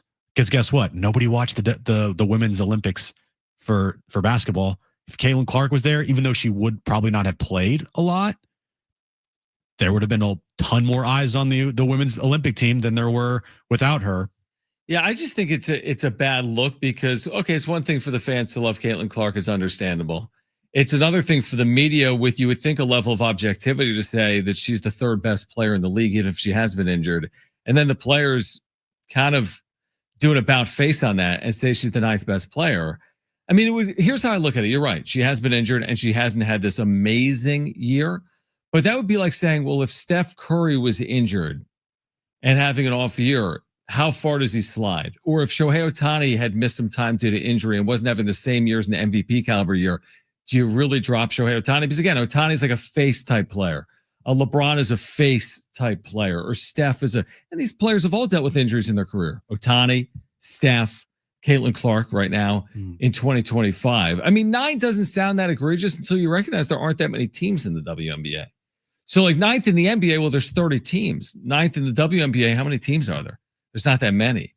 So again, maybe people are making too much out of it. Colin had it. Let's hear from Colin. Colin Coward, you hear him right here. San Diego Sports 760 had this take on the situation. Caitlin Clark finished 9th in player voting. In fact, she finished behind one of her own teammates in player voting for the All-Star game. The pettiness has no bounds. But it's interesting. For years, the WNBA players were pointing fingers. They were saying people are sexist. The media is sexist. We're not being promoted. We're underappreciated. And then they get the golden goose and they don't like what it looks like. Iowa girl, Indiana girl. Well, who knows? And I've said this for years. When the wave hits, ride it. You don't know what it looks like. Don't fight it. When Puka Nacua went in the 5th round of the Rams and they suddenly in camp went, oh, we just found a new number 1 receiver. He's better than Cooper Kupp. They didn't fight it. Did you think when you watched Tom Brady at the Combine, that looked like the GOAT? They had just signed Drew Bledsoe to a $103 million contract. That was a lot of money back then. And then a year in, they're like, I'm going to go with Brady. They didn't fight it. And Drew Bledsoe was still very, very good. So, there's obviously a racial component here.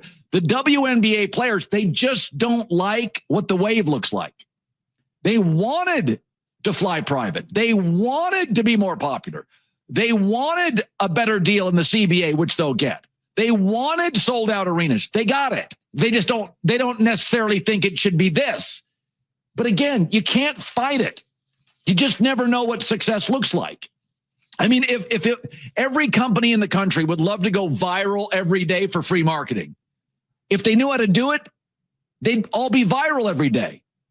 Like, you just don't know. Is it authentic? It touches people. There's a tentacle of emotion involved, and suddenly some small town kid goes viral, or a singing frog. Who knows?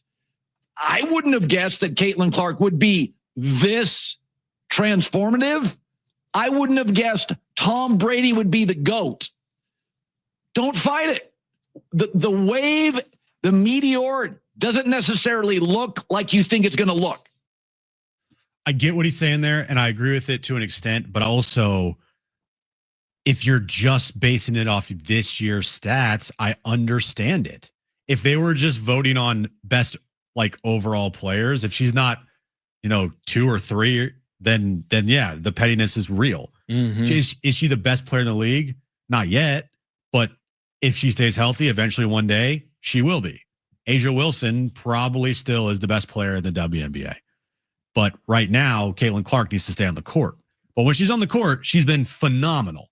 Just incredible. Now, on the road, it's a different story. But from a media standpoint and from a marketability standpoint and viewership standpoint, the WNBA, I think, had an idea and a plan this year to make sure that the Fever were out in front as much as possible.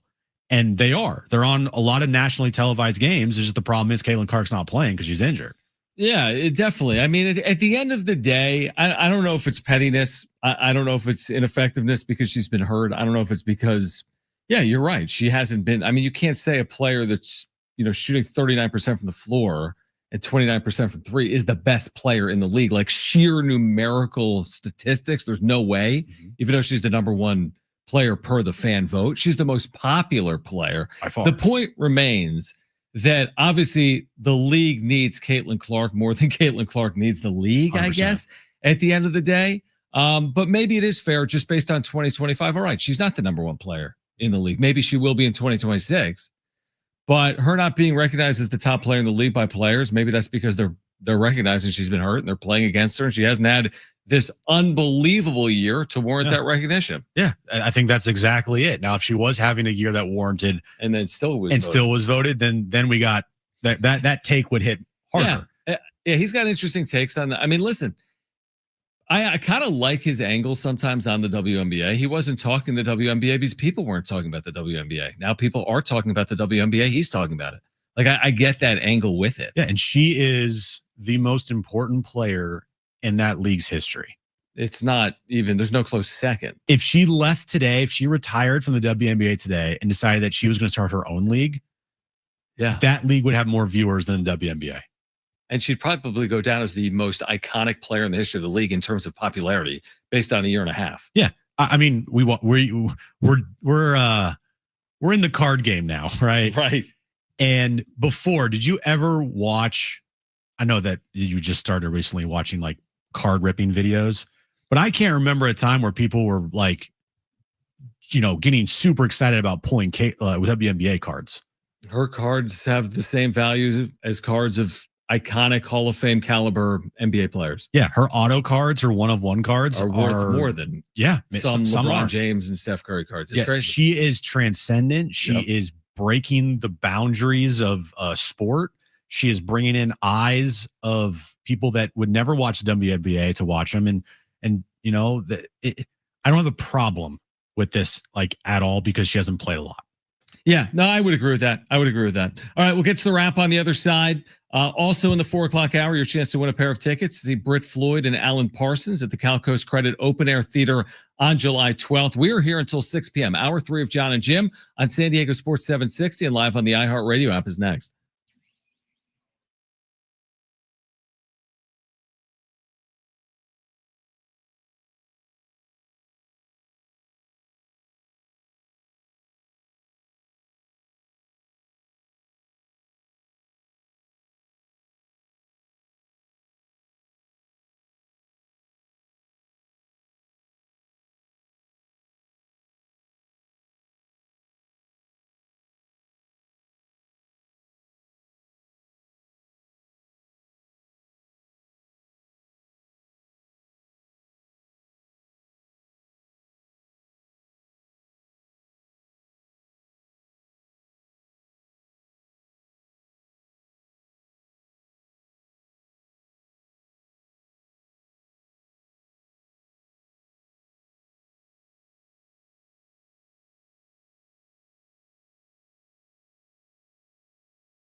All right, this update is brought to you by Total Wine and More. Padres lost the Phillies yesterday in game 1 of their series 4-0. Today's game has been officially rained out. Tomorrow will be a doubleheader. First game will be at 10 a.m. Game 2 will be at 3:15. Game 1, Nick Pivetta will start. Game 2, Dylan Cease will start for the Padres. NBA news of the day, the Bucks, they have signed center Miles Turner to a 4-year, $107 million contract. Ready to kick off summer right? Total Wine and More has the seltzers, spirits, and summertime essentials you need. With the lowest prices for over 30 years, you'll always find what you love and love what you find only at Total Wine and More. Spirits not sold in Virginia and North Carolina. Drink responsibly. Be 21. It's Jon and Jim to warm up that drive home.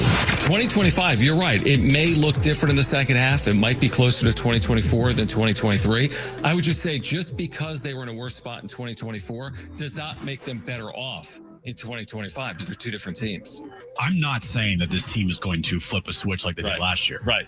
I'm just simply stating that there's a lot of time. There is. I agree. Now, time for Jon and Jim. All right, San Diego and Southern California, what's going on? Hour 3 of Jon and Jim. We're here until 6. We've got a ticket giveaway for you this hour. Britt Floyd, Alan Parsons, Cal Coast Credit Open Air Theater on the 12th of July. Not like the 4th of July, but the 12th of July. July 12th is a very special day. July 12th. Tickets and info at Ticketmaster.com. What's on July 12th? This concert. Yeah. Yes, July 12th. Tickets and info at Ticketmaster.com. We'll give those tickets away later this hour. Tim Hagerty, voice of the Chihuahuas. If you missed him, you'll hear that interview coming up at 5:30. It's become a Padres off day. They'll actually have 2 in the next 3 days. They're not playing today. They'll travel after a doubleheader tomorrow. They won't play Thursday. They'll open a 10-game homestand on Friday. So an off night for the Padres, who get set for 2 tomorrow before heading home.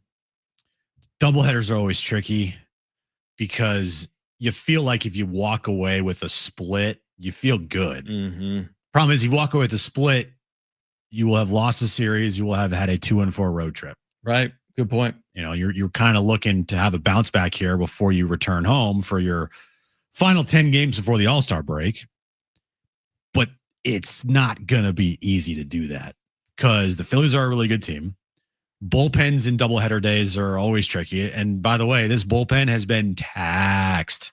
Now, luckily, they got Nick Pivetta and Dylan Cease on the mound tomorrow. So hopefully those two guys can give them the length that they need. But even if they do, say Nick Pivetta goes 7 innings in game 1, and you have, or say he gives you 6. Yeah.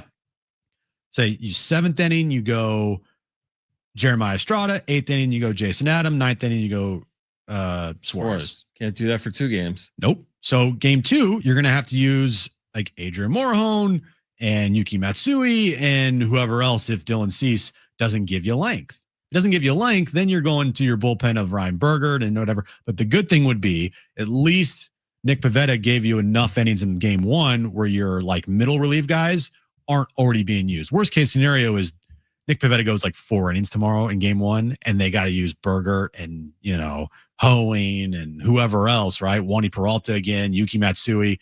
And then in game 2, Dylan Cease only gives you like 4 innings as well. Then you are screwed. And it won't be a Bergert because Bergert's on the IL. Right? Oh, sorry, not Bergert. Yeah, you're thinking. I'm thinking Morgan, David Morgan. Yeah, David Morgan. He threw a couple of innings yesterday. Not Ryan Bergert. Successfully in relief. All right. Much more on the Padres who are off today because of a rainout. They'll get ready for 2 tomorrow in Philadelphia. But right now, let's get to this.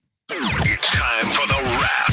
Presented by Sombrero Mexican Food. Check out their website at sombreromex.com.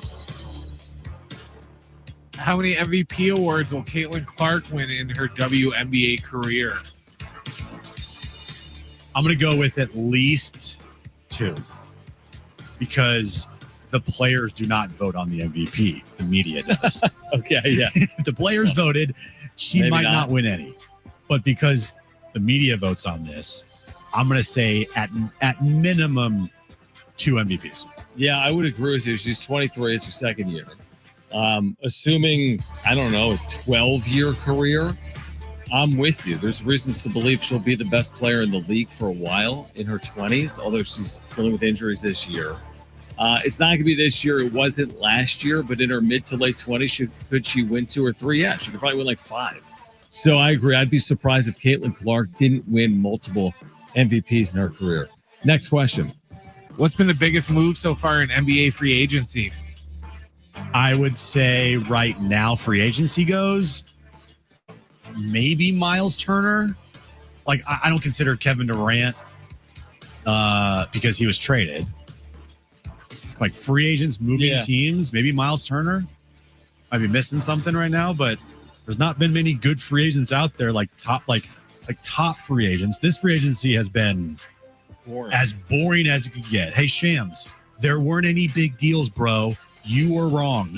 Yeah, don't tell me about like Tim Hardaway Jr. or Duncan Robinson. Yeah, no one cares. Yeah, I agree. I think the biggest offseason, and you're right, because this was about free agency. Obviously, the biggest thing in the offseason is KD moving. That's been massive. Mm-hmm. We'll see on Giannis. Shea signed his Shea contract deal is ridiculous. He's getting $79 million his final year, which is $1 million per game. That's not a free agent. No, but I mean, the numbers on that Shea deal are ridiculous, but that's his right. That's the max contract. I think Miles Turner's a very good player. He was a very good player on a very good team. He really tailed off the NBA Finals. He's also not young. It'll be his 11th year in the NBA. Next year, I think it's a nice signing, but this is not the typical summer blockbuster NBA free agent move. That's never the top billing story, Miles Turner. Nice player, but yeah, it's been kind of like a yawny offseason for the NBA. When it comes to free agency. Very yawny offseason. Yawny. Plus the last year's very brawny offseason. That's right. Next question. Guys, today's Bobby Bonilla Day. What would you do if you got $1 million every July 1st for doing nothing? I wouldn't be here. You got 1.19. What? You want to come to work every day? Today. If I got, just give me $1 million a year for the next, let's say 30 years. That'd be awesome. I mean, that'd be great. Oh, my goodness. And then all the money that I make from this job and YouTube would just be like spent on cards. Yeah, exactly. Not an errand, not like a home. Wait, so he's 62. He got a check today for 1.19. He's in the midst of a 25-year run of getting $1.19 million every July 1st. It's one of the greatest contracts ever. I mean, that's basically what Ohtani's got, except Ohtani's getting a check for 68 every year. And it's just, I mean, to do nothing and get paid for it, man, that's the stuff right there. Dude, I mean, it's unbelievable. I mean, what would I do with $1 million a year? Just worry less. I mean, everyone understands that feeling of like, I got to pay for bills and, I got to pay for this for my kid, or I got to fix my car. I got this hospital bill. I mean, to not have to worry. Again, does it solve everything? I've always said, I don't think money solves all things, but it solves some things. So if you had $1 million every July 1st, it's going to solve a lot of things. Yeah. So I would take it. I would take it too, John. I'm going to talk to our PD and be like, here's the deal. You don't need to pay me except on July 1st, $1.19 million. Who says no? Lump sum. Who says no? Pay me $1.19 a year. But you don't have to pay me the other days. You know who says no? iHeart. Yeah. They say no very quickly. Then I'll check in on some. Be like, you had us at don't pay me. Yeah. Next question. Stop there. What's your guys' level of concern with the Padres offense? Like 6.5, almost a 7. Yeah, I would agree. We're not at like a DEF CON. Not a 9. We're not there yet. What would it take for you to get to a 9? Another month like this. If July is just like June, then I will be very concerned. Mm-hmm. Because like I said, August is a tough month, man. Do you guys expect the Padres to just all of a sudden turn it around in August and be the best offensive team in baseball against all those really good teams? By the way, they can't beat good teams this year. Right. And they just had the tough June against good teams. I mean, they played the Dodgers 7 times this month. They were under 500. Yeah, they went 2-5 against the Dodgers. And against everyone else, they were actually over 500 for the month because of that. Yep. They lost 2 or 3 to Arizona. Giants, They were 2-2 in that 4-game series, but they could easily have lost 3 or 4. Right. Yeah. Yeah, I agree with you. I think it would take another month. I mean, I say that now. I say it would take another month, truthfully, in a couple of weeks if this was still going on and if they were continuing to lose. I don't know, more panic would set in, certainly with the fan base, if that were to continue. It would be hard to stay level on this team and see it out if this offensive rut continues, let's say, into the All-Star break. Yeah. I know, I get it. But I'm going to say August 1st. August 1st, yeah. August 1st, if we are still talking about the same things, if the same players are slumping, if the team is still playing around 500 ball or actually below 500, because they're 31 and 36 in the last 67 games. That's right. August 1st will be my we have a problem day. Not right now, though. Yeah, it's concerning. It's frustrating. But yeah. And the other thing about the August 1st, we have a problem day is, do they make any upgrades to deal with that? Yeah, because that's the trade deadline. Yeah, I mean that, and they could make moves obviously before the deadline. I'm not expecting it. Remember this whole idea, like, oh, they got to address left, they got to address catcher. Well, are they? I don't think they're going to do it before the trade deadline. Are they going to be do my that? guess, because we're getting towards the trade deadline. But I think inevitably there will be some upgrades that occur.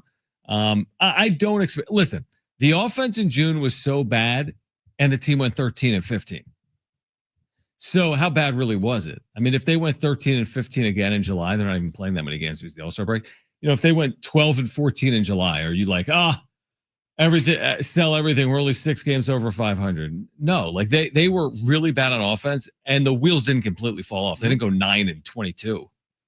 So I think they could overcome it, I guess is my point, because they got good pitching.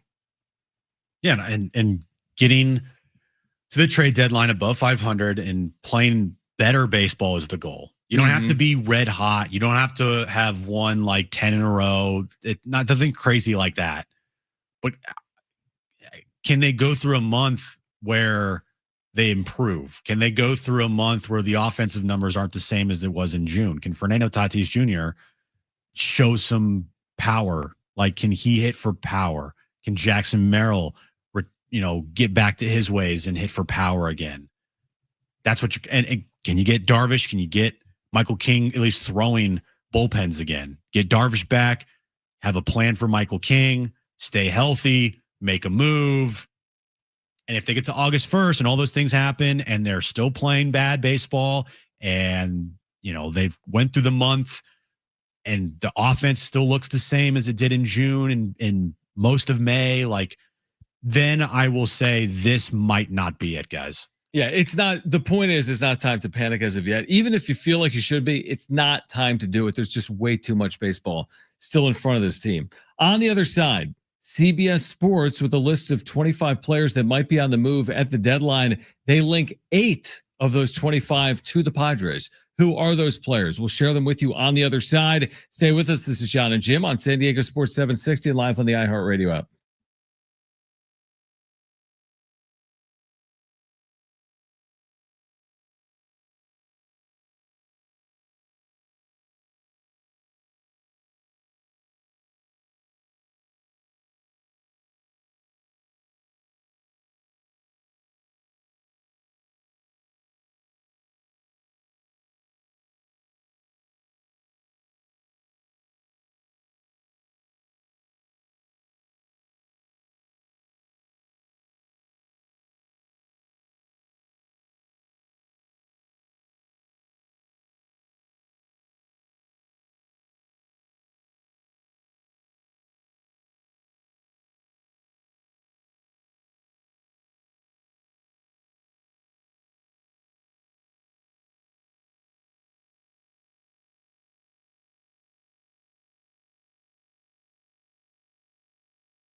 All right, Jon and Jim, San Diego Sports 760. If you missed our conversation with the voice of the Padres AAA affiliate, the El Paso Chihuahuas, Tim Hagerty, you'll hear that coming up at 5:30. We do have a ticket giveaway for you coming up later this hour. We've got 2 free tickets to see Britt Floyd and Alan Parsons at the Cal Coast Credit Open Air Theater on July 12th. We'll give those away later this hour. All right, CBS Sports, Jim, as a trade deadline top 25 players that could be on the move article.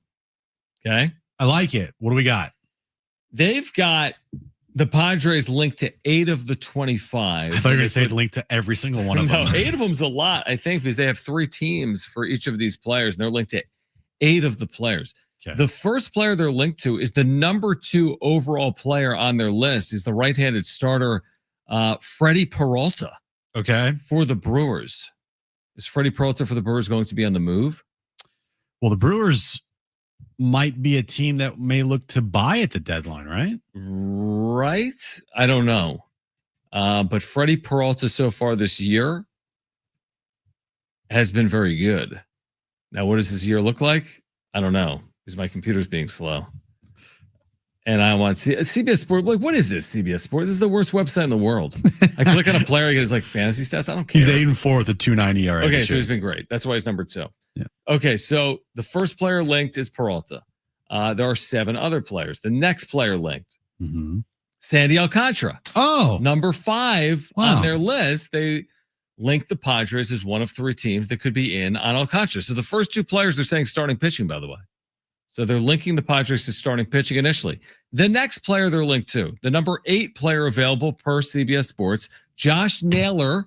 Yeah, Josh Naylor of the Diamondbacks. Huh? Yeah. The Diamondbacks are probably going to be sellers, right? They've fallen off. I don't know. Corbin Carroll's expected to come back after the All-Star break. Okay. Corbin Burns is gone for the rest of the year. Yep.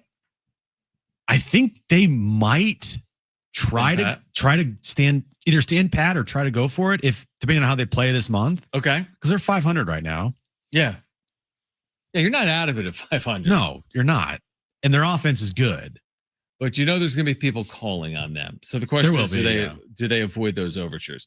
All right, the next player they're linked to, the 10th best player available, Cedric Mullins, the outfielder for the Orioles. I'm going to go with no on this one because they need a right-handed bat. They don't need more left-handed bats. Cedric Mullins is a lefty, so I would look elsewhere. Okay. The next player that they're linked to is Mitch Keller of the Pirates, who this year is 2-10, but with a 3.9 ERA. You might be saying, hold on, Mitch Keller, who's in the midst of a 5-year deal with the Pirates. I think it is year 2 of a 5-year deal. Mitch Keller could be on the block. I don't know what Mitch Keller is making. Again, overall record is 2-10, but he's got a respectable 3.9 ERA. But if you're noticing something here, CBS is tying the Padres to starting pitching at the deadline. Not surprised. The next player, Edward Cabrera, right-handed pitcher for the Marlins. Okay.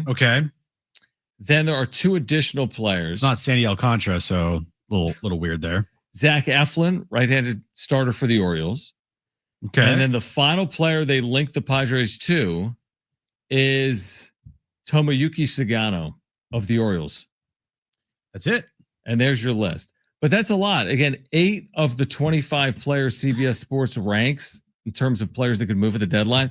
They link the Padres to 8 of them. I guess the most intriguing name there, I mean, Freddie Peralta again's had a terrific year.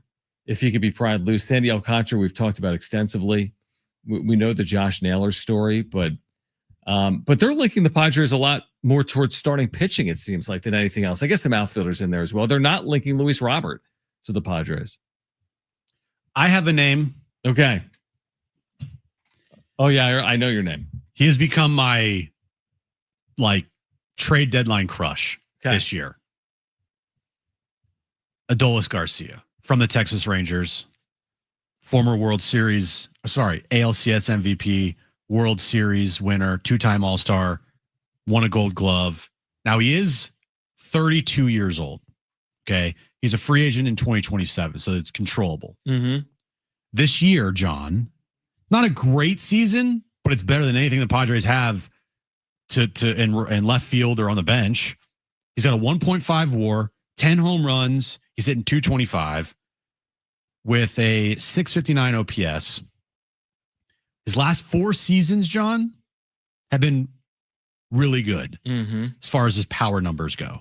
He hit 25 home runs last year, 39 home runs in 2023, 27 home runs in 2022, and 31 home runs in 2021. He's already pacing for over 20 home runs this year and around 30 doubles and around 70 to 80 RBIs. I mean, he's an upgrade because most players are upgrades for the Padres in that scenario. He's definitely an upgrade, and he fills the right-handed need.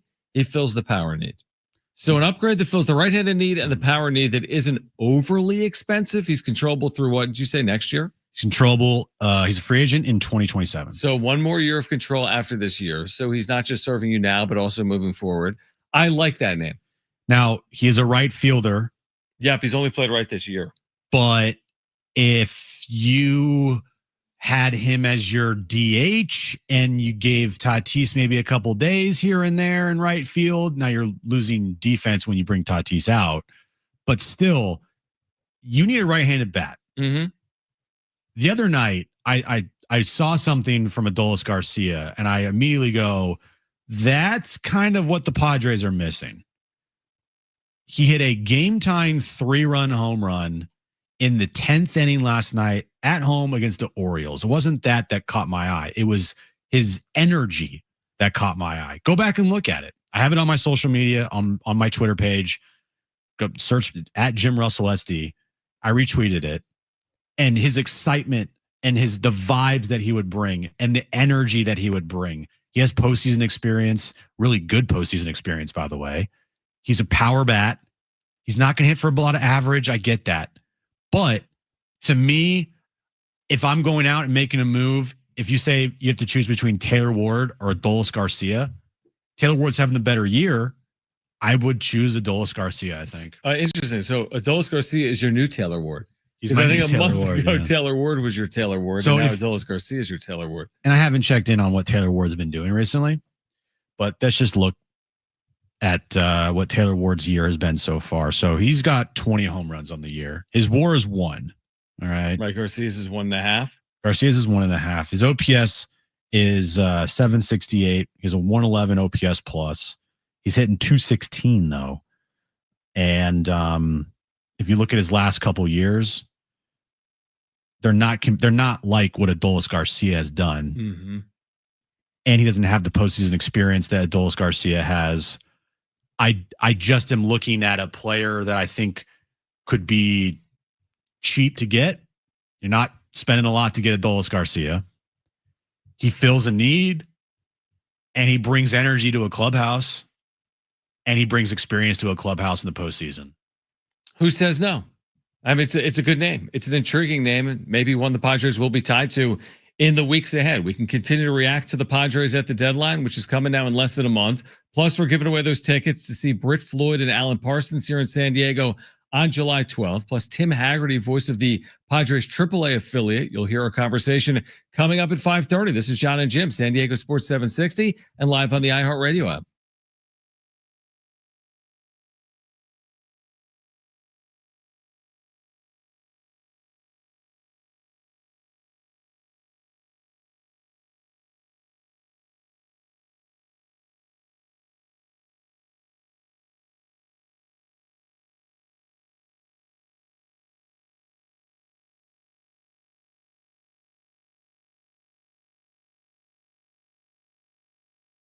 All right, hey guys, it is Jon and Jim again for the all-new Jamul Casino Resort, the Players Place. And make sure to get there coming up this Saturday, July 5th, San Diego's biggest barbecue, free food from 12 to 3, $25,000 hot seats from 3 to 7. Join in for free food and live music. That's for all Sweetwater Rewards members. Swipe at any promotional kiosk after 12 p.m. for your ticket to the party. And then starting at 3, they're giving away $1,000 in free play every 10 minutes. And then every Sunday at Jamul Casino, it's lobster brunch at Prime Cut. Indulge in a decadent brunch at Prime Cut featuring lobster tails and hand-carved prime rib. It's served every Sunday from 10:30 a.m. to 3:30 p.m. It's the perfect way to treat yourself to a Sunday well spent. And then catch all the action at Tony Gwynn Sports Pub. You can experience the ultimate sports showdown, including Major League Baseball action and, of course, the Padres, plus great food over at Tony Gwynn Sports Pub, where fandom meets fantastic at the all-new Jamul Casino Resort, the Players Place.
This update is brought to you by the Jim Buttrell Real Estate Team, Padres and Phillies. The game was rained out today, which means there will be a doubleheader tomorrow morning, 10 a.m. game 1, where Nick Pivetta will be on the mound for the Padres. Game 2, 3:15 in the afternoon, where Dylan Cease will start for the Padres. And NBA news of the day, Miles Turner has left the Pacers. He is signing a 4-year, $107 million contract with the Milwaukee Bucks.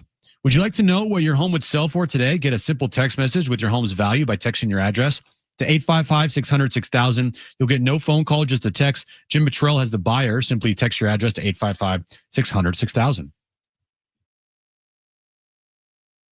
All right, Jon and Jim, San Diego Sports 760. Jim just told you about the rain out to tomorrow for the Padres before they come home for 10 before the All-Star break. What are we waiting on here in terms of Manny starting the All-Star game? Is this the last day, or is it tomorrow? The vote's going on him opposite Max Muncy. Max Muncy for third. So the vote is going on right now, and the winner of that fan vote will start in the All-Star game. Is that correct, between Muncy and Machado? Yes. Okay, so that's where we're waiting on. I mean, Manny is definitely an All-Star. Everyone recognizes that. Yeah. The question is he starting in the All-Star game? And I think, like, you look at this in the National League, it's kind of like comical. All Dodgers? It's all Dodgers for every position other than none of them. Every position a Dodger is vying for a spot in the starting lineup. Yeah, Shohei's already the DH because he got the most fan votes. And by default, he is now moved on to the All-Star game. Okay. He's the starting DH for the National League. Right. I think Will Smith's going to win the vote for catcher, in the National League. Who's the other catcher in the National League? Carson Kelly of the Cubs. Okay. Yeah. Will Smith will be the catcher there. Freddie Freeman at first base. Give me who should win or no. Give me the list of players in the National League that are up for fan voting at their positions. Go through. Freddie Freeman against Pete Alonso. Okay, Freddie Freemun's going to win that. Tommy Edman against Ketel Marte. That's not close. It should be Marte. Marte should win that. Well, we'll see. He might not. Muncy Machado. This got a lot of play, by the way. What Mud had to say about you can't compare because Dodger trolls saw it. Yeah, they're like, what do you mean you can't compare? Freaked out.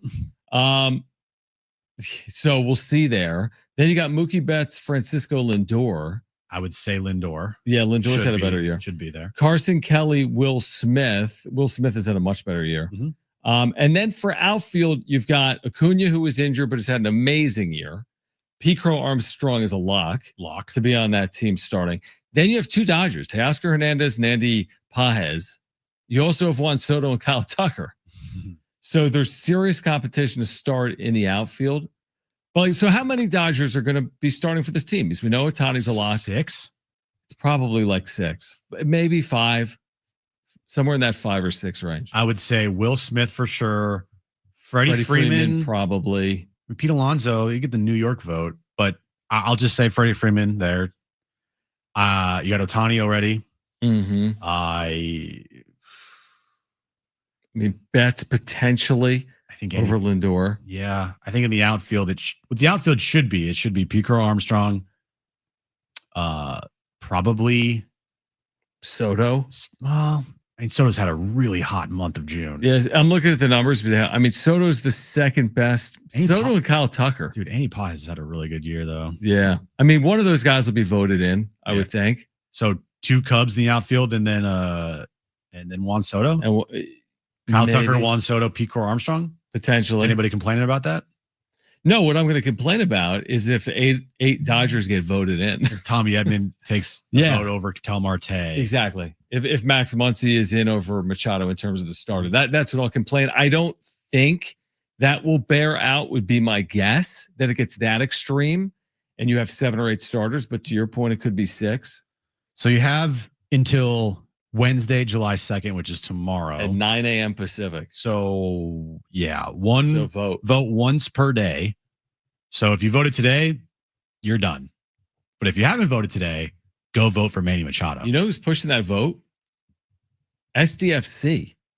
Oh. They've been tweeting a lot about it. So wait, hold on. Other sports teams in town are supporting other sports teams in town? I mean, SDFC is. Yeah. Now, right. Also, Padres would never dare to mention SDFC ever. SDFC is also owned by Manny Machado. True. So that might play a role. I don't know. It's not owned by them, but he's a part of the ownership owner. group. Yeah, a part owner. And they are pushing that. It says vote Manny. Yeah. 6 hours ago, less than 24 hours to vote. Here are the current standings. It said vote Manny. Current standings? Like actual standings? Yeah. Okay, Machado with 24 hours to go is first. So he was leading Muncy as of the tweet 6 hours ago. So maybe SDFC will push it over the top. But Manny was leading, so that's encouraging. I hope that we don't see a situation where Max Muncy overtakes Manny Machado because I really don't want to have that conversation. Neither do I really don't want to have that segment where we're just bitching and complaining about that because it would be stupid. Was it that hot of a take when Mud was like, you can't compare Machado to Muncy at third? It's not the hot take at all. It's like the coolest take you could have, like as far as like temperature wise go. Yeah. I mean, Machado's the one true deserved starter on the Padres. Padres should have multiple players, right? They should have multiple players. I don't know about that. Yeah. I guess Tatis would be on the outside looking in. I don't think Tatis is making it. I would guess that Robert Suarez is maybe on the outside looking in. I don't the saves. I don't think Robert Suarez is making it. Nick Pivetta on the outside looking in. I don't think Nick Pivetta is making it. So are you trying to tell me, or are you telling me that 2 weeks out, Manny Machado could be the lone Padres all-star? That's what I'm telling you. If Manny Machado wasn't there, then yeah, Robert Suarez or Nick Pivetta. Well, that's because it's required. Right. That's what I mean. Yeah. So they've already met their requirement. Now, the other players that would be contending for an all-star team, we need to have some good numbers. What about Moorhome? Can they sneak him in that bullpen? Not a reliever, no. Not a closer? Well, not a reliever that's not a closer. Gotcha. So Manny, no. Are we going to be locked in with only Manny Machado on the All-Star team? We might. No home run derby participants. Nope. One All-Star. Yep. Could be coming off the bench. Hopefully not. No. Like you said, we don't want to have that conversation. But just one All-Star. Wow, who would have ever thought that when they started the way they started? We were talking 3-4 All-Stars. We had that in the wrap. What they had last year? 4? They had their entire outfield was All-Stars. That's right. Robert Suarez was an All-Star. So they had 4 last year, right? Were there any others? Was it you, Darvish? Wasn't Darvish. No, not last year. Wasn't Cease. Wasn't Kane. Right. Nope, they had 4 All-Stars. But that's Profar was the starter. It's a big number compared to the possibility of only one. Last year, they had 5. Okay, hold on. Come on, man. Missing an easy one. Am I really? Yeah, I am too. Very easy. Jackson Merrill, Fernando Tatis Jr., Jurickson Profar, Robert Suarez. Oh man. Very easy. Very easy. Based on the year. Very easy. Well, it wasn't Manny. No, it was not. It wasn't Jake? No. Wasn't Jake. I'm telling you something. Easy. Was it a pitcher or a position player? Position player. Easy. Easy Stop. peasy. Hold on. Stop. I mean, I'll give you another 10 seconds. Luis Ariz. Luis Ariz. Yeah, he was absolutely raking. My bad. In the first half and was a All-Star last year for the Padres. So 5 All-Stars a year ago, and we'll see if they get any more than one in 2025. I had completely forgotten about Luis Ariz. For some reason, it's like maybe it's based more on this year. It's like if he's not hitting 330, I kind of forget about Luis Ariz sometimes. He's got to be hitting 330 for me to not forget for whatever reason about him. All right, on the other side, we're giving away tickets to see Britt Floyd and Alan Parsons. We'll do that on the other side. That's coming up at the Cal Coast Credit Open Air Theater on July 12th. For tickets and information, you can visit Ticketmaster.com. And if you missed Tim Hagerty, voice of the El Paso Chihuahuas, the Padres AAA affiliate, you'll hear our conversation coming up at 5:30. Don't go anywhere. Jon and Jim, San Diego Sports 760, live on the iHeartRadio app.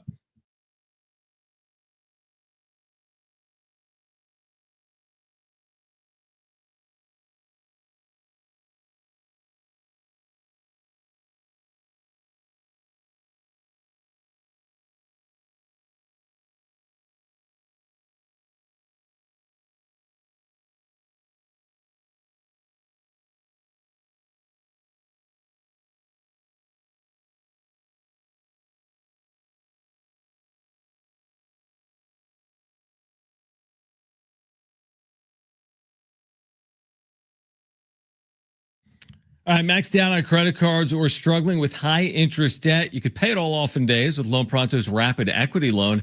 Hey guys, it is Schaefer, and get cash out now without touching your low rate first mortgage. There are no appraisals or waiting, no BS. The Rapid Equity Loan Program at Loan Pronto is truly amazing. One Loan Pronto client just got $300,000 approved in under 24 hours. They paid off debt, renovated their kitchen, cut their monthly expenses by $1,800. A huge turnaround. Loan Pronto, instant approvals, low rates, no hard credit pull up front. Listen, your home equity, it's yours. You can use it. Get cash to consolidate your debt down to one easy, low monthly payment. Call Loan Pronto now for a free instant appraisal for your home and see how much cash you can get today. Call now to start the conversation. 619-207-4336 or loanpronto.com. That's 619-207-4336. Get debt relief now at loanpronto.com. Equal housing lender, NMLS 1661781 on approved credit, NMLSconsumeraccess.org.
All right, AM radio keeps vital voices accessible. Congress can secure its future, but we need your help.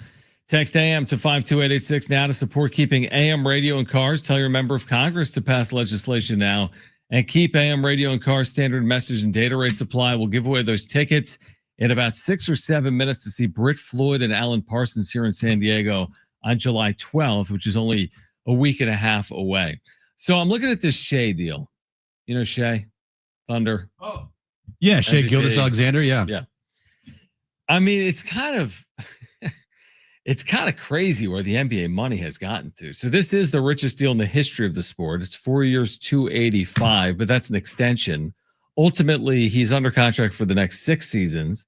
He will be paid $364 million. The final year of the deal, the 2030-31 season, he will make $78,771,000. Is that a lot? Can you live off that in Oklahoma City, where the price of gas keeps going up? I think they're up to $3 a gallon. Bro, you could live off of $70 in Oklahoma City. Well, you can certainly live off $78 million. I would say certainly deserved. It's kind of like the NFL quarterback conversation. The price only goes up. Shea's a champion. He's still young. He just completed his 7th year in the NBA. You know he's only the 15th player ever, Jim, to sign a supermax deal. Because that's only been going on since 2017. Yeah. He's the 15th player ever, and this will go down as the richest of the deals. Mm-hmm. At just 6 years, 364 is what he's owed over the next 6 seasons. Not bad. No, not bad at all. It's like the Bobby Bonilla deal, but like 300 times better. Look, his year was kind of incredible. I can't even deny it, even though he's not somebody that I would like actively want to go watch an NBA game. Like, oh, I have to watch this game because it's Shea's on tonight. Like, no, I don't really particularly like the brand of basketball the Thunder play. It just doesn't excite me. It's just kind of blah, and they foul bait and just whatever. Anyway, can't deny his year. He was the MVP, the Finals MVP, the Western Conference Finals MVP. He was an All-Star, All-NBA first team, scoring champion. It just he was kind of historically good. Historically good. Yeah. Was on a team that was one of just record-wise and statistic-wise, one of the better teams in NBA history. Yeah. Now, would I put them in an all-great NBA team category? No, I agree. I agree with you. But just their stats alone hold up. Yeah. And we know how people, base their arguments and how people, argue nowadays is based off of stats. Mm-hmm. So in 20 years, I'm sure there will be somebody that say that this Thunder's team is the best team ever because look at their stats and look at the players and blah, blah, blah, blah. The Shea conversation changes the more he wins. And so does the Thunder story. I think we look back on 2025 Thunder through a different lens if they win again in 2026 and or 2027. I mean, Shea did put together a historically good year. What does next year look like for him? And what does next year look like for the Thunder? There will be real challengers in the West. We talked about it off air. I mean, the West has been legitimate, will be legitimate. It's no cakewalk for Oklahoma City back to, an NBA title in 2026. But I'm with you. The Thunder had a great year. I don't think it goes down as a historically memorable year from the Thunder perspective. Shea had a great year. I don't know if it's going to be remembered as a top 5 or 10 season in the history of the league. I just think it changes if they do it again. And if Shea once again leads them to another title within, let's say, the next 2 years, I think that changes the story and the narrative on him and potentially the Thunder as well. From like a talking standpoint, there's nothing compelling about the Thunder. Like, is there one thing that you're compelled to talk about every day with the Thunder? No, it's interesting. I mean, you say that. So give me an example of something that would be like, what would you look for from a compelling standpoint? Like brashness or players outspoken or the style in which they play? Well, I'm looking at when KD went to the Warriors, there was a talking point about them every single day. Yep. LeBron James, there's always a talking point. Oh, of course. What's the Thunders? What's something about them that makes them intriguing to watch? Well, I would say, and we didn't hear from Sam Presti earlier, their GM, but we can. The thing I would say is the way they built it so quickly. They had 24 wins 3 years ago. They win an NBA title. They've done it with homegrown players, Chet, Jalen Williams, Shai Gilgeous. I mean, it's a good story from a little bit of a worst to first story. They did it in a short period of time. So, like, they didn't cut corners. I feel like they did it the right way. It's relatively homegrown. So I think there's a story there. It might not be the story of LeBron James's career, but I think there's a story there. Okay, what makes them must-watch television? I mean, I don't know. I mean, they won the NBA title and went 68-14, had the MVP. I mean, I would probably start there, but I mean, the ratings would tell you that they weren't must-watch television. Yeah, we've seen great teams in all sports, and there's a lot of great teams out there that just didn't do it for a lot of people. Like, right. I don't really care about, like, the Spurs. All right, the Spurs were one of the most boring franchises, dynasties that I can ever remember, but they have, as an organization, 5 in the modern era, 5 NBA championships. Tim Duncan's got 5. And how much is Tim Duncan talked about and revered as one of the greatest players in the sport? How much are the Spurs teams talked about as the greatest teams in basketball history? Right. That's kind of where my point is the Thunder, to me, modern day Spurs, kind of, they're way more flashy than those Spurs teams are, but they kind of fall in the category of just like forgotten NBA champions eventually. Would you say the Spurs are forgotten NBA champions, though, with those 5 rings? I think they weren't flashy or sexy, but it's hard to, like, can you tell the story of the history? You know that conversation. I get it, yeah. Can you tell the story of the history of the NBA without the Spurs? How much are the Spurs championships talked about as far as recent NBA champions go and all-time great NBA champions Nowhere near like they talk about the Miami Heat with LeBron or the Lakers or the Warriors or even the Boston Celtics. Yeah. That is true. I know 5 is 5. I know every year that they won, but when I think about the history of NBA champions, I'm not immediately thinking of the Spurs. They're great teams, don't get me wrong, but they just kind of fall in the forgetful category unless you're a Spurs fan. Do you think that would, okay, so let's fast forward. We look back on Shai's career, and he nabs 3. 3, okay. Well, we're looking back. He's 26, right? And he wins 1 in 2027, and he wins 1 in 2029. I'm making it up. And he's got 3, all of them with the Thunder. That you will look at them as just kind of forgettable champions. As in, does the number change anything? Because you're making the point, I agree with it. You're making the point that the Spurs winning 5 didn't put them in the same category as the Chicago Bulls winning 6. So does the number change anything? Them continuing to win? Maybe it will, but I don't know if I don't know right now if I could say that for me personally, because the Spurs happened, and I'm kind of just like, they're great teams. And the Thunder could be a great team for a long time. They're a great team this year. And they could be a great team for the next 5 years and win a couple more championships. But I just look at other teams as far as like a viewing standpoint and like what intrigues me and catches my eye.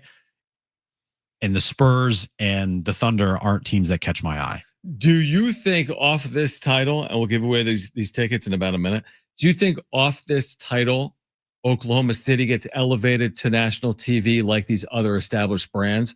Will the Thunder be on TV as much as LeBron, Steph, KD maybe? Houston's going to be very good. Will they be on TV as much as these other teams in 2025, 26 coming up? All right, here we go. I'll give you 2 games.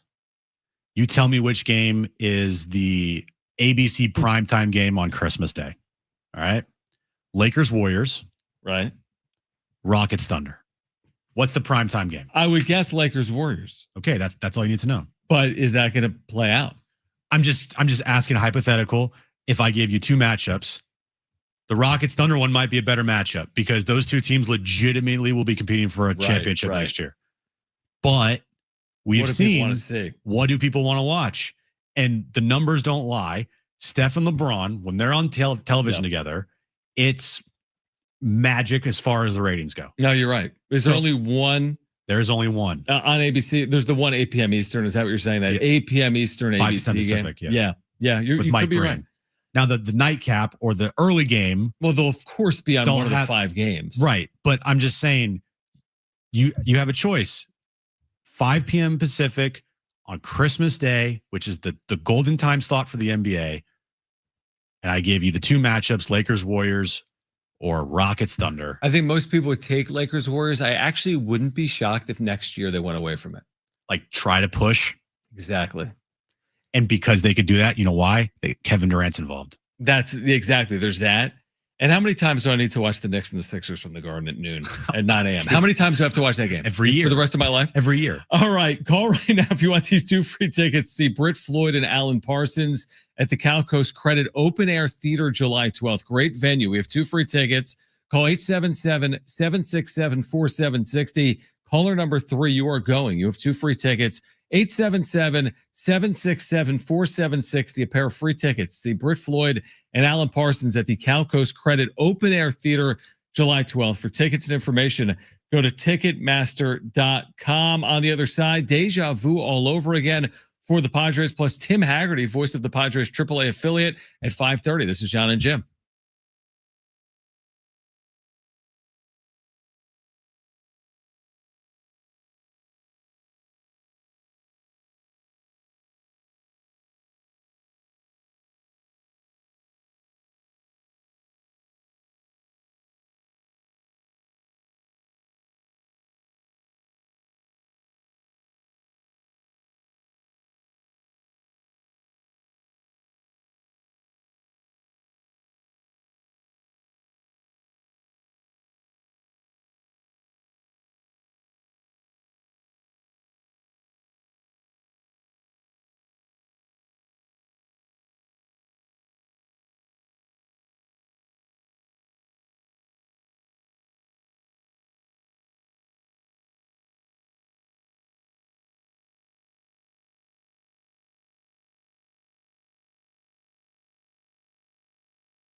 One, two, one, two, one, two, one, two. Kids teams where you worship. One, two, one, two, one, two, one, two. Communities.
CEO or responsible for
All right, this update is brought to you by Rapid Radios. Padres and Phillies. The game today was rained out. Doubleheader will be scheduled for tomorrow. Game 1 in the morning. Nick Pivetta will be on the mound for the Padres. Game 2 in the afternoon at 3:15. Dylan Cease will be on the mound for the Padres. And NBA free agency news of the day. Miles Turner has left the Indiana Pacers to go to the Milwaukee Bucks on a 4-year, $107 million contract. Rapid Radios are instant push-to-talk walkie-talkies offering national LTE coverage and no subscriptions ever. A growing alternative to a mobile phone for your kids for a limited time. Go to rapidradios.com now for 60% off and free UPS shipping. Add code radio and get an extra 5% off. It's Jon and Jim to warm up that drive home. 2025, you're right. It may look different in the second half. It might be closer to 2024 than 2023. I would just say just because they were in a worse spot in 2024 does not make them better off in 2025 because they're two different teams. I'm not saying that this team is going to flip a switch like they did last year. Right. I'm just simply stating that there's a lot of time. There is. I agree. Now, time for Jon and Jim. All right, San Diego and Southern California, what's going on? Final hour of Jon and Jim. If you missed Tim Hagerty, voice of the Padres AAA affiliate, the El Paso Chihuahuas, you'll hear that coming up at 5:30. Jim's back page is ahead. Padres, as Jim has told you throughout the course of the day, rained out today. Maybe not the worst thing in the world. The way they're scuffling on offense, 1-3 on this road trip. They will play twice tomorrow, though, so you can't avoid the inevitable. They will play these games. It will be tomorrow. You know how we started the show talking about, or within the first hour of the show, we said, you know, Merrill, here's what he did in June. Tatis, here's what he did in June.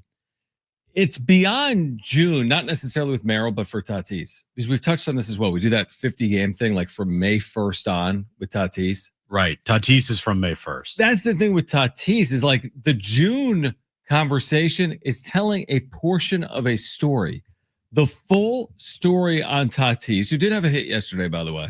Oh, nice. Exactly. I hit a single. I mean, I don't know if everything's fixed. I don't know if it's going to become a city holiday, but since the start of May, what do you got? What do you think he's hit? We've done this, so it shouldn't be impossible. I was about to look just myself. Yeah. What do you think he's done since the start of May? Without looking, I'll go 210 with. You're down the right path. With 3 home runs. Just give me OPS. That's what I have in front of me. 690. You're close. 209. Oh. Okay, so you gave him a little more credit, and you gave him way more credit for OPS. 668. Okay. Is the actual OPS. So that's from awful. May 1st. Yeah, like that's my point here. That when you tell the June story, it doesn't look good. It's not a great story on Tatis and Merrill, but hey, when you tell the story that's actually longer on Tatis, it is such a lengthy slide that it's no longer a slump. It's kind of becoming his season. Kind of becoming his season. Well, his numbers show. Again, he had a great April, which I think mask what's happened over the last 2 months, maybe. This is what he did in April, by the way. Mm-hmm. All right. In 24 games in April, he hit 323. Jeez. With a 981 OPS. What? And a 650 slug. Are you sure? I'm pretty sure I can read these numbers. Yeah, you can read. And then you get to May, from a 591 slug in April to a 369 slug in May and a 337 slug in June. I said it a couple weeks ago. If we end up finding out that Tatis has been hurt this whole time because of that pitch that hit him in the arm in Pittsburgh, I'm going to be livid. Do you think it's that? I don't know what it is. Yeah, the thing is there's no explanation and there's no answer. I feel as if, without knowing, it's more between the ears. That's a pretty steep drop off if it's just between the ears from a 9 whatever OPS to a 680 OPS. You are 100% right. You are 100% right. I mean, you have to be really messed up in the head to go from that. But for 2 months, dude. It's a good point, but it is baseball. I get it. As in, it can be hard. Slumps happen, I know. But let me ask you this. If it is a masked injury, so to speak, as in he's been playing through something that's been the organization's aware of, he gets treatment on, is holding him back, is preventing him from being that player. Because this is what happened last year. It's like all of a sudden he's on the IL with a stress reaction in his leg. Then what would we say? I would just be upset because this entire time we have been trying to dissect what the problem with Fernando Tatis Jr. is, when in reality it was because he was injured. And this whole time, it's like, wait, what? He's injured? He's been injured this whole time? That would just make me upset. Well, here's an interesting thought on that. So, right, if it is health as opposed to anything else, it would be explainable then. It would definitely explain it.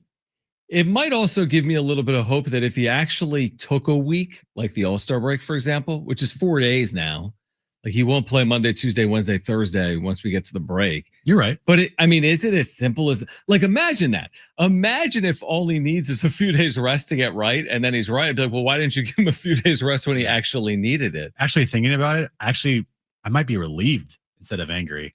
Like, if he's hurt? I would be angry from the standpoint of them hiding this. So that was where I was going, is I'd be upset that this thing that Tatis is dealing with, and this is just all hypothetical, by the way. Like, if he was actually hurt, I would be upset because they were trying to sweep this under the rug and not tell anybody about it.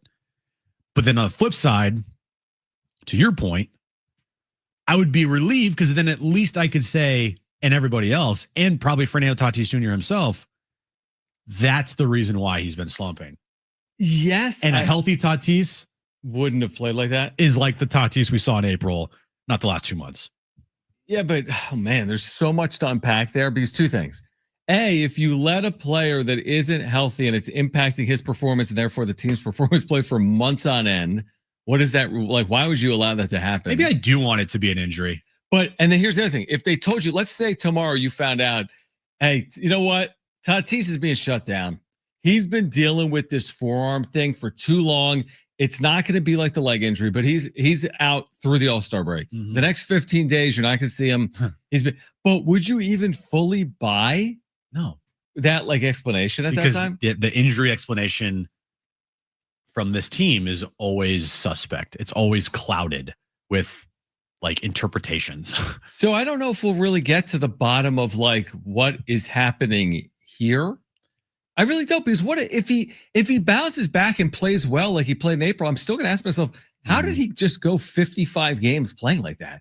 We're just going to explain it away because, like I said, it is true, because baseball's hard and things happen and there's a mental aspect to the game, or there's off-field issues that can occur. Is it an off-field situation? Yeah. I'm not going to theorize on it. I have no idea. So the last thing we want to do is just like guess the reasons why Tatis is slumping. But if the reason why he's slumping is he's been injured this entire time, at least we know. And it would make, I think, a lot of people maybe feel that this isn't the real Tatis and the reason why he's played like this is because of injury. And if it's not because of injury, and it's just between the worse. Exactly. This is what I was saying. Maybe I do want this to be an injury just because it's more explainable to why he's been playing like this. And think of on the other side, he might be better. I don't know. Think of a player, like, hear me out for a second. This is a tough question to answer on the fly. Okay. Think of a player in their true prime, a star of stars at one point in their career. Okay. To scuffle for this period of time, it's definitely occurred, make no mistake. But I'm saying, how often does it occur? Like, I could even go back to Machado last year, but I would explain it away based on injury his first half. I would say Machado's first half, where he was playing like Fernando Tatis Jr. has played for the last 2 months, was explainable because of his elbow injury. He had surgery in the offseason leading into the season. Therefore, that makes sense. What is the excuse, and who is the star? Like the 26-year-old that was MVP caliber at 22 that then goes 60 games where he can't hit. I'm just looking at Aaron Judge real quick. Yep, don't see anything with Aaron Judge. I was gonna say, I don't know about this. Not that you're comping, but you're looking for that down year in there. I'm just trying to see where he was really bad. Well, it's funny you say that because I'm thinking about like Acuna. Remember Acuna off? Oh yeah. Okay, here we go. Acuna had a year like that, but it was off injury, right? Oh, wait, no, this is August, June, May. Yeah, It's hard with Aaron Judge because his slug is always so good, so his OPS is always good. But not last year, but in 2023, Aaron Judge I only played 2 games, so I can't use that. Oh, here you go. August. In August in 2023, 28 games. All right. He hit 196. But that's even a smaller, of course, all players over 28. Yes. But when you widen it out to like 60 games. Yeah. But here's the other thing. Maybe it's unfair because we look at Tatis's numbers in total and it's not like it's an embarrassing first half. It's not. It's not. No. It's just you expect a lot more from him. And he was kind of crowned as the face of baseball. And then he just, just fell off a cliff as far as his popularity goes in the sport, his national awareness goes, his face on all these commercials that we saw, the cover of the video game, I was promoted as the face of the sport. What about his popularity even on his own team? I think if you think about over the last 18 months, what's happened? Jackson Merrill's debut. Like, has he lost popularity even here? Fan base? Yeah, in terms of, like, I think it would have been hard to say that Tatis wasn't among the top 1 or 2 most popular players his first 3 years here. Is he a top 1 or 2 player in popularity on the Padres today with Merrill here and Machado here? It just feels like everything's kind of fallen off a little bit with Fernando Tatis Jr. I think Padres fans still love Fernando Tatis Jr., but have grown incredibly frustrated with Fernando Tatis Jr. because the player that was promised and the player that all fans saw for the first 3 years has disappeared. It's gone. And not only is he gone, like, he's still out there every day. And the thought of what Tatis was and seeing how he played and then seeing this version of Tatis, it's not the same. It's not the same. So I think there's a frustration there of like wanting to try to will the old Fernando back, but I don't know if that's ever going to happen again. 619, our buddy Matt Anderson, who chimes in on text, says, "Hey, miss you guys." And then B said Cody Bellinger. That's good. That's a good one. Injury. Shoulder surgery. Now, to Matt's point, Matt, you bring up a good point. I keep saying everyone else is explainable by injury. Guess who's had as many injuries as anyone? Fernando Tatis. Mm-hmm. So, like, even if it isn't his forearm, Jim, what about everything else he's dealt with in his career? He broke his leg last year. He's broken his wrist. It's been multiple times surgically repaired, correct? Yeah. Like, he's dealt with serious injuries for a young player. So Cody Bellinger, 2019 is when he won his MVP with the Dodgers, correct? Correct. It has to be because that's his best year. He had 47 home runs, 150 RBIs. Nice year. 34 doubles. He had 305 with a 1,035 OPS. 2020, can't count that year because it's COVID. 2021, he had 165 with a 542 OPS in 95 games for the Dodgers. But isn't that why Tatis didn't want to have shoulder surgery? Yep. 2022, he had 210 with a 654 OPS in 144 games for the Dodgers. And then 2023, he bounced back with the Cubs. He had an 881 OPS, hit 307. Yep, I remember that. 2024, he had a 751 OPS. The point is, he's never been close to that 2019 MVP that he was with the Dodgers. That's a great call, Matt. It is a great call. And I think the more I think about it, cameras on. all of these players, it has to do with injury. Yep. Like, when I think about Machado's last year, that first half, I thought it had to do with his elbow. When I think about Bellinger, it's the shoulder. I type in the AI overview for Fernando Tatis Jr. in his career with injuries. It's every body part. Shoulder, wrist, leg, back, forearm, hamstring. It's like he's had a lot of injuries. Is that part of it? He's the what if player.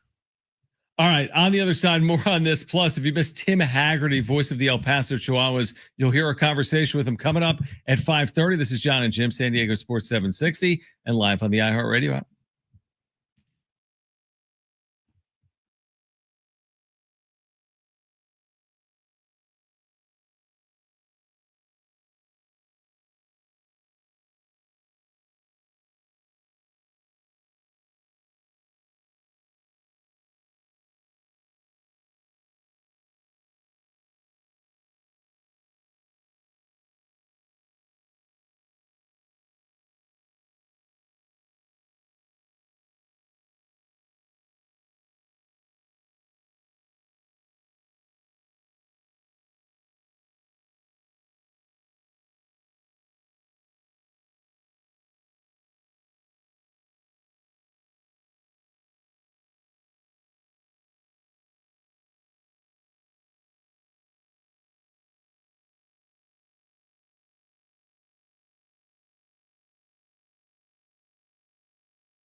All right, Jon and Jim, San Diego Sports 760. Tim Hagerty, voice of the Chihuahuas, on a whole nother issue for the Padres, their catching situation. You'll hear from Tim Hagerty coming up at 5:30. We're here until 6. Jim's back page is ahead as well. And then back tomorrow, of course, from 2 to 6. We'll kind of be with you between games, I would guess, tomorrow. Because that second game of the doubleheader, Jim, isn't starting until 3:15 Pacific. Of course, we're on the air at 2. So we'll lead you up to that second game and react to game 1, which will be over well before 2 p.m. So we'll be here. Make sure to join us tomorrow at 2 p.m. Look, I'll be honest with you.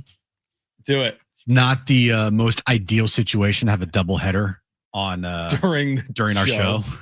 Well, we get an hour and 15 clear. We do, and we can react to game 1. Yeah. But I was really looking forward to just like getting today over with. As far as like they play during our show, and then tomorrow we can fully react to game 3. Yeah, 10 a.m. game. Yeah. We would have reacted all afternoon. Mm-hmm. I mean, we'll hear from Schill game 1. You're right. I mean, it's not ideal. Now, again, was I totally upset that today's game was rained out? No, I was not upset at all, because it gives us free runway without Padres baseball on to interrupt our show.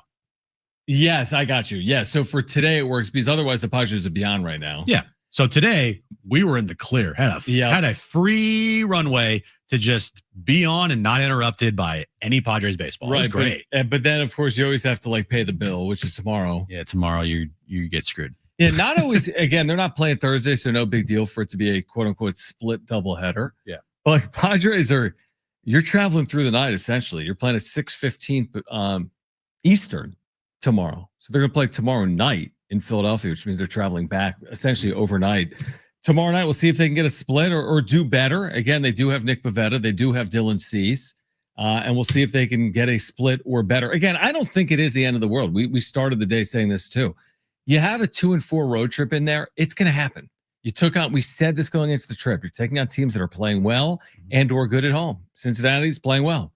They've been good at home. Philadelphia's been among the better teams in the National League and is very good at home. So if they happen to go 2-4, again, another reason probably not to overreact if that's what happens, if they get 1 of 2 tomorrow.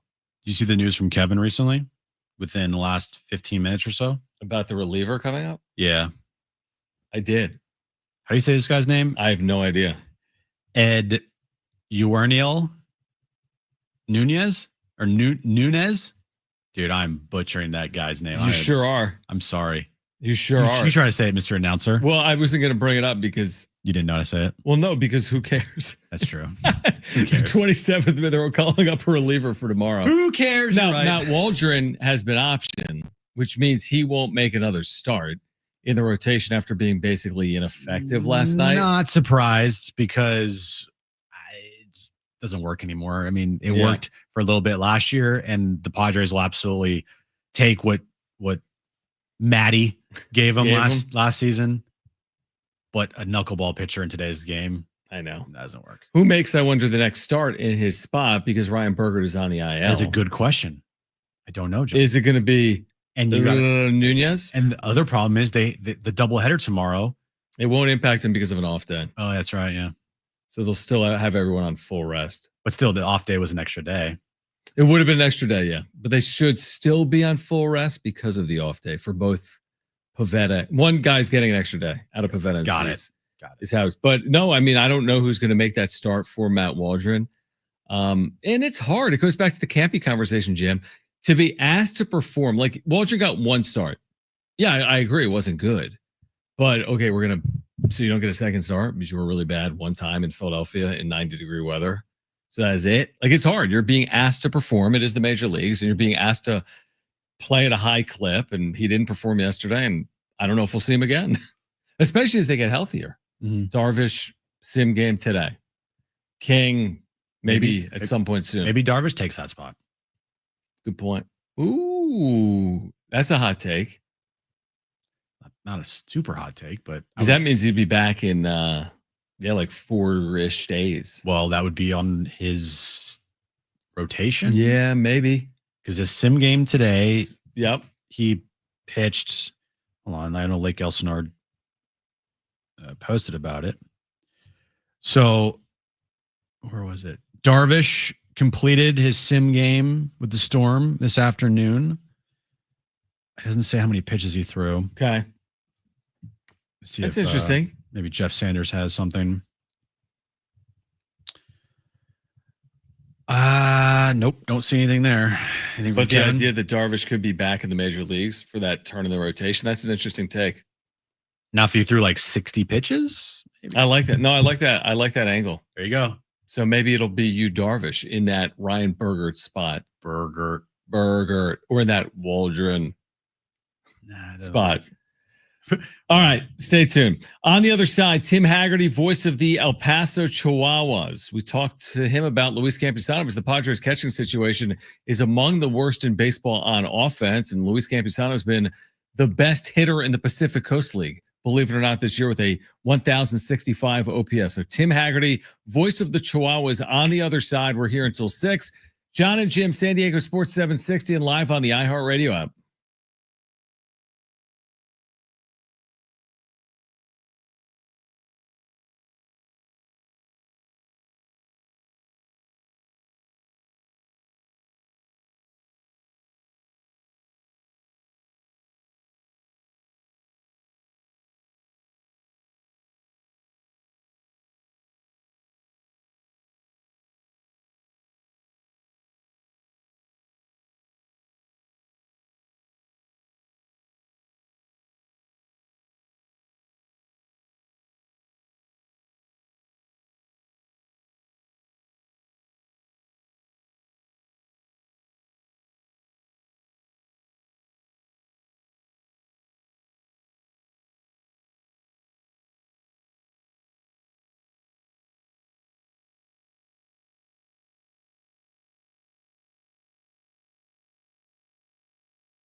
This update is brought to you by Anderson Plumbing, Heating, and Air. Padres Phillies was rained out today, so that means a doubleheader will happen tomorrow in Philadelphia. 10 a.m.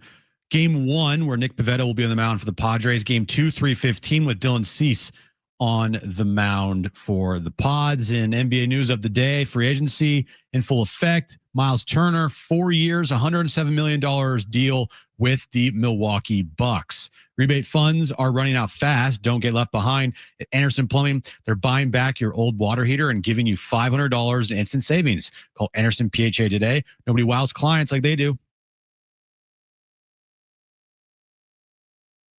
All right, Jon and Jim, San Diego Sports 760. Jim's back page coming up in 15 minutes. And if you missed it earlier, Tim Hagerty, longtime voice of the Padres AAA affiliate, the El Paso Chihuahuas. We had Tim on the show. We began the conversation asking about Luis Campusano, who's put together a terrific year in AAA, hasn't necessarily taken advantage of his opportunities in the major leagues, but could he see Campusano once again back in the major leagues at some point soon? I hadn't read Kevin's article yet. The team is traveling up to Albuquerque today, but I look forward to doing so. As of July 1st, I would perhaps predict it'll be similar to this year, where he's called up previously this year, where he was called up where there was an opportunity. He has been playing some first base for the Chihuahuas as well, has been catching, has been doing some DHing. Of course, remains on the 40-man roster. Could certainly see him get up and get involved.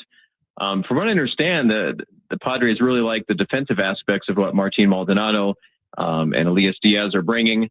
So, yeah, in a nutshell, I wouldn't be surprised to see him up there. But as far as, suddenly to become a regular catcher, I'm not sure if that is imminent.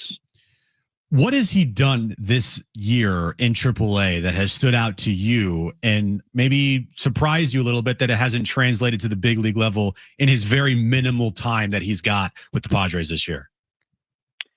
Well, the one thing is knowledge of the strike zone. I think he's really taking pitches that are close, that are being called balls. We see that in the challenge system here. He's very good at challenging pitches, both as a catcher and as a batter. A great knowledge of the strike zone. And while he is hitless with the Padres this year, he has had some walks. There are times that you check out the box score and he's getting on base via the walks. So I think, and then when he's swinging at strikes, he's doing some damage, hitting them hard in El Paso. So I think another thing is with El Paso, he's playing every day. And this applies to all 30 major league organizations, but sometimes a AAA player goes up there, they're playing once or twice a week, they're pinch hitting. That's a tough gig to get into a rhythm. I think all 30 teams have examples of that, of guys that thrive in AAA because they're getting 4 at-bats a night and then not in the majors. Tim Hagerty, voice of the Chihuahuas, with us right now on Jon and Jim. We were just shooting this back and forth off air. This idea that AAA numbers, as we know, don't always translate. In fact, oftentimes with position players that they clearly don't, obviously between the PCL and the major leagues. I guess I would ask it like this. How do the Padres evaluate when they look at offensive numbers that are skewed, when they look at pitching numbers that are skewed the other way? What is the evaluation process like when you have an affiliate in the Pacific Coast League at elevation? Yeah, and so people know El Paso is a good hitter's park, but as we take a look at the park effects, the numbers, it's middle of the pack out of the 10-team Pacific Coast League. Here in Albuquerque, it's more of a hitter's environment than El Paso, for example, where I'm speaking to you from today. But a lot of the road stops are as well, as you're mentioning, Las Vegas, Reno, Salt Lake, these places that for the most part have higher elevations than El Paso. But my understanding is the Padres, among other things, really look at pitchers' strikeouts and walks, and they don't look at the ERA as much. And the past couple of years, we've seen some pitchers go up to the Padres and be effective, and they had higher ERAs in the PCL, but they weren't walking guys. So I think that's been a good tactic that the Padres have done. And then on the hitting side, I think similarly, I think, you take a look at strikeout numbers, things that will apply anywhere, any elevation. And sometimes, even though it's not as drastic as in AAA, but, somebody like Trenton Brooks, I know he doesn't have the batting average right now, but he had that big home run at Dodger Stadium. I was watching the game last night. He had that line out when he was pinch hitting against the Phillies.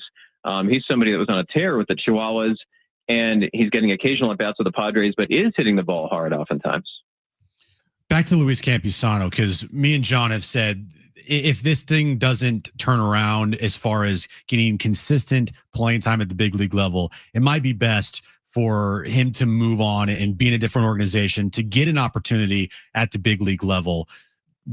I don't want to say, would you agree with that? Because, you cover the team and you're the broadcaster of the team, but do you think that maybe a change of scenery is a good thing for some players sometimes when they aren't getting the opportunities that they might be looking for at the big league level? Yeah, I think in all sports that can happen. I think with Luis's case is he got to the majors so young. as you guys remember back in the COVID season, he was up there, blasted a home run when he was 21 years old. So it seems like he's been part of the Padres conversation for a while because he has been. But then you look at the roster and he's 26 years old. I have seen many AAA players that were up and down for years, and then they stick in the major leagues.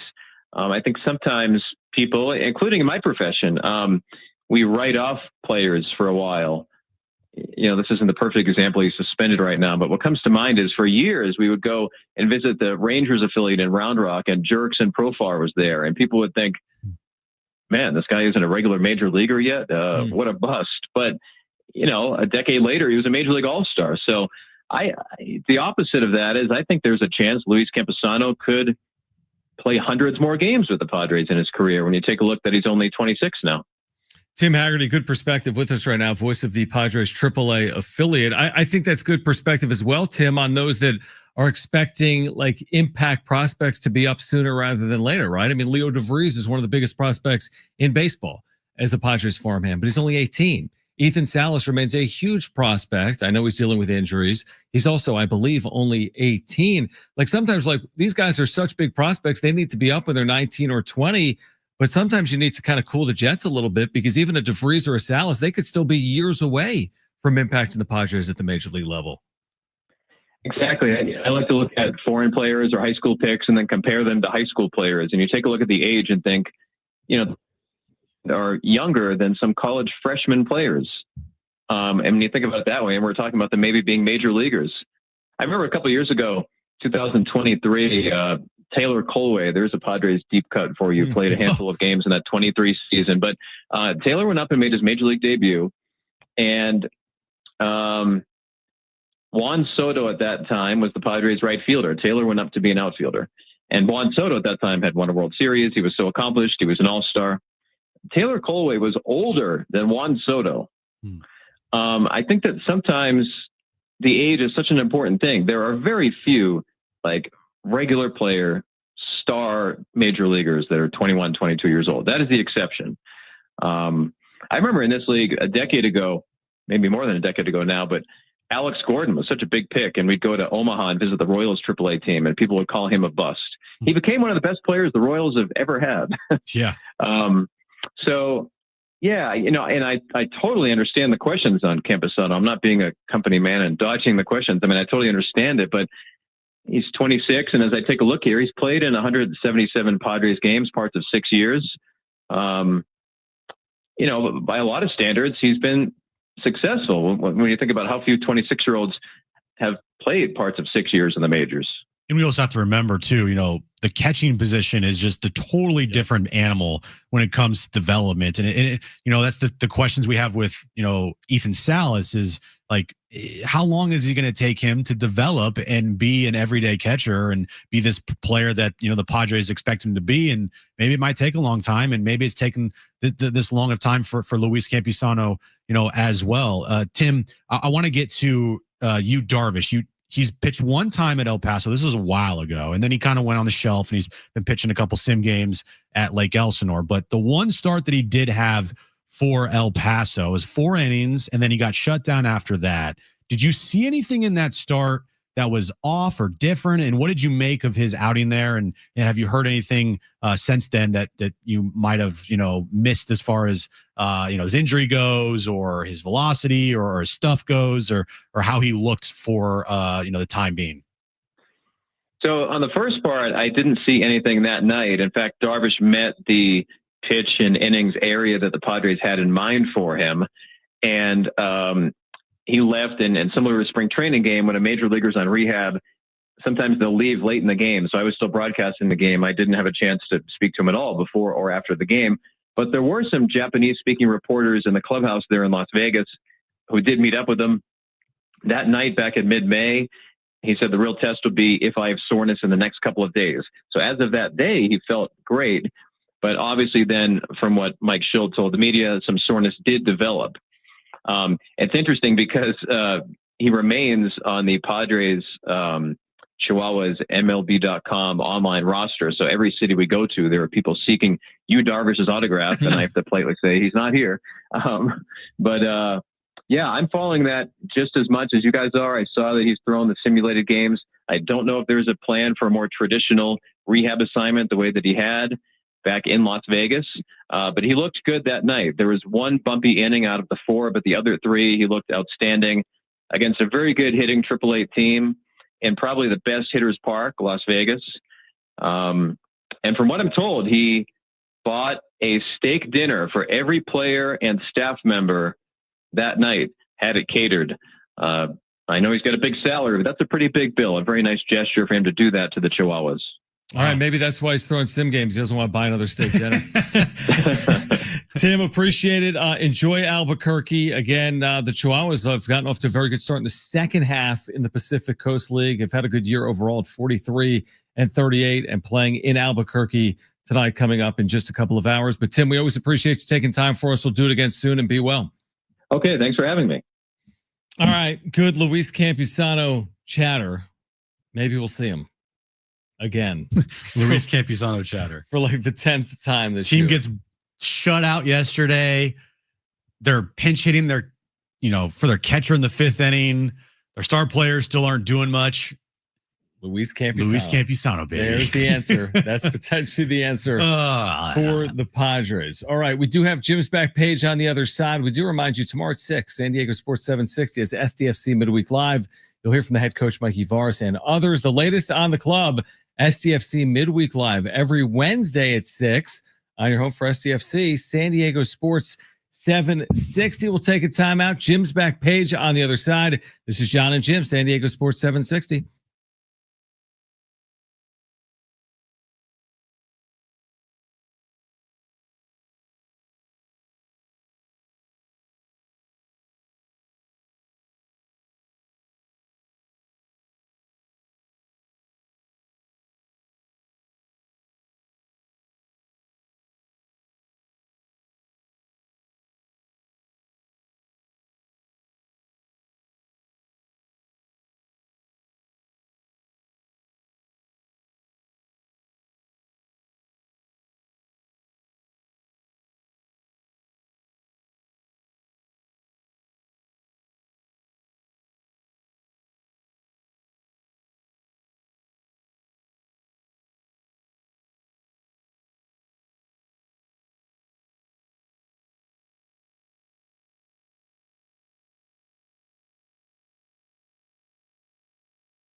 All right, Jon and Jim, San Diego Sports 760 on what has turned into a Padres off day. I'm trying to remember. Have they played a doubleheader this year, Jim? Yeah, I think so. Right? Oh, that doubleheader. That one doubleheader. Yeah, that doubleheader they had. I'm just trying to think if they had another rain out. Yeah, Yeah, that doubleheader they played. That one doubleheader. I feel like maybe one. That one that they played? That one doubleheader? That they were okay in? Like split it maybe? Let's look here. Yeah, I'm not seeing any doubleheaders. I was going to say, I don't know. I don't remember one. Nope. No doubleheaders. Nope. Don't see any doubleheaders.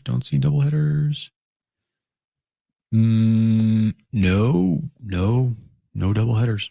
All right. So first doubleheader. Yeah. You get it. Heading out east, summertime. Not as much out west. Correct. But the danger of it out east is thunderstorms every night. There were a lot of major league games canceled tonight.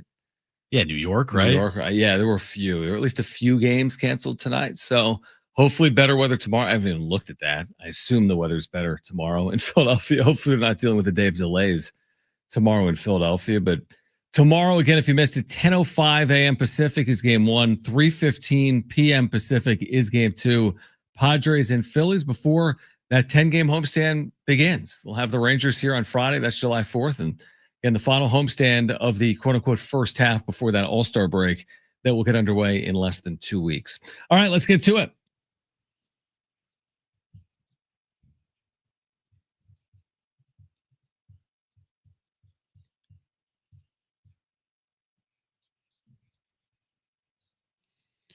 If I told you, Jon, that you could have a credit card solely for all of your collectibles, such as collecting cards, is this what you sent me earlier? Would you take it? Would I take a credit card only for what's the purpose?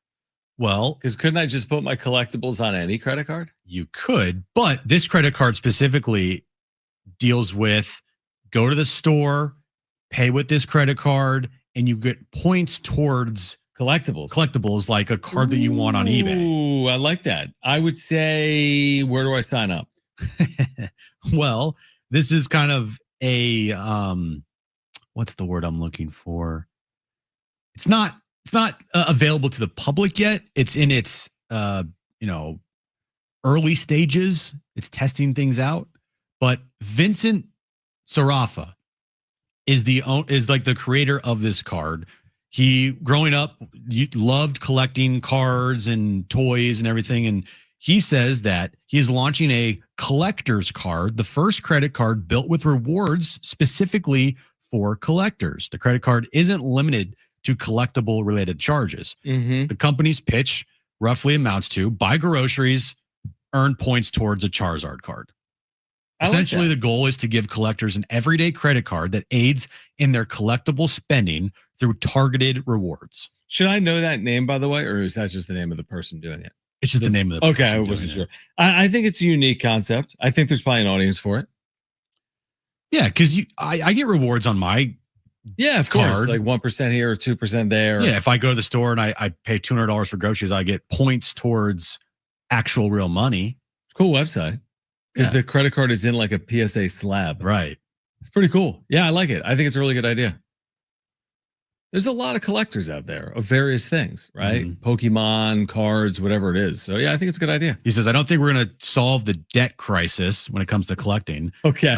But I actually think we're going to be able to allow collectors to finally feel financially stable for the first time ever. Not only have them feel seen as a collector, but allowing them to go from a very high interest rate down to something more palpable. I'm intrigued. I think it's a good idea. When's it come out, or is it just coming soon? It's coming soon. It's only going to be limited to 5,000 credit cards. Wow. With some early adopters already calling dibs on meaningful numbers. Oh, interesting. Yeah. So interesting. So it's like a collectible itself. It is a collectible itself. Interesting. Yeah. It's a way for people to earn rewards to buy their grails, which might be a $50 card or a $100 card. Or $100,000 card. Or $1,000 card. That's for sure. Wendy's, Jon, is giving away free nuggets every Wednesday for the rest of the year. Really? With the app? Wendy's is turning up the heat this year with the delicious deal fans won't want to miss. The fast food chain is now offering free 6-piece chicken nuggets every Wednesday through the end of 2025. Available exclusively through the Wendy's app. To redeem, you need to download the Wendy's app, sign up or log into Wendy's Rewards, place any order on a Wednesday, and you enjoy free nuggets. It sounds like a pretty good deal. The promotion is part of Wendy's ongoing push to reward loyal app users and keep midweek cravings satisfied. So you can take advantage, either of you. Little Wednesday Wendy's nuggets. I never think to myself, I need to go to Wendy's for nuggets. Right. I've done it before, but I usually just go there to get a burger and then just get free nuggets with it. Free nuggets with it. That's smart. Yeah. Finally, Cooper Flagg's NBA Draft Combine jersey, John. NBA Draft Combine jersey, yeah. Sold for a ridiculous amount. It sold for $22,000. His Draft Combine jersey. Of course, he didn't play in any game. No. There were games he didn't participate in. According to Market Movers, the market for flag cards has heated up over the past 90 days, with sales volume surging nearly 300% to more than $400,000 over that time period. So it's gone up 300%. Dude, his stuff is red hot. Yeah. I mean, his market is crazy. Victor Wembanyama was the most recent draft pick to generate similar excitement and hype as Flag, and his rookie debut jersey sold at Sotheby's in November 2023 for $762,000 a month after the game was played. Tom Brady's shirt from the 2000 NFL Draft Combine sold for a record $144,000 in December of 2024. So, like, Combine shirts and jerseys are selling for thousands and thousands of dollars. Yeah, the Combine. Like we're talking about the Combine, bro. We're not even talking about a real game. Talking Combine. Dude, Cooper Flag, I get it. Every handful of years. Remember the infatuation with Zion? I mean, Zion was like a red hot prospect, and then he's been hurt a lot and has kind of fallen off the face of the map. Like, nobody really talks about Zion. This Cooper hype is insane. Yeah. And I think he's going to be on a good team this year. Right. So it's only going to intensify because he's going to be in the spotlight. He's going to be on national television. He'll probably be in the postseason if they stay healthy. If they stay healthy. That's a big if, by the way. Right. Because Kyrie still got to come back from his torn ACL. Who knows about AD if he can stay healthy? Clay's on, borrow time. Predict points per game, minutes per game.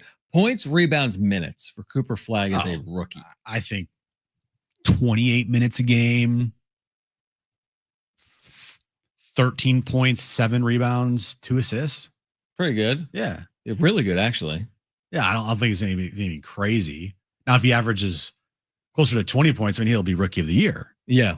I just think with AD there, and once Kyrie gets back, he's not the number one option. So I don't know if he's going to score a lot. Yeah, but it's what would you prefer? Completely wrong. If you're Cooper, would you prefer to be the man on a bad team or a really good player on a really good team? Really good player on a really good team. That's what I would think. Like, why do you want to go wear it for a couple of years? Hey, I'm carrying this thing. We're 24-58. That's great. Does he really care about that? I would think he'd prefer to win. And he'll develop into maybe that guy. Yeah, exactly. And you give it a couple of years, and all of a sudden, yeah. And because he's not the focal point of the opposing team's defenses, he's not going to get double teamed all the time. Right. So more of an opportunity for success.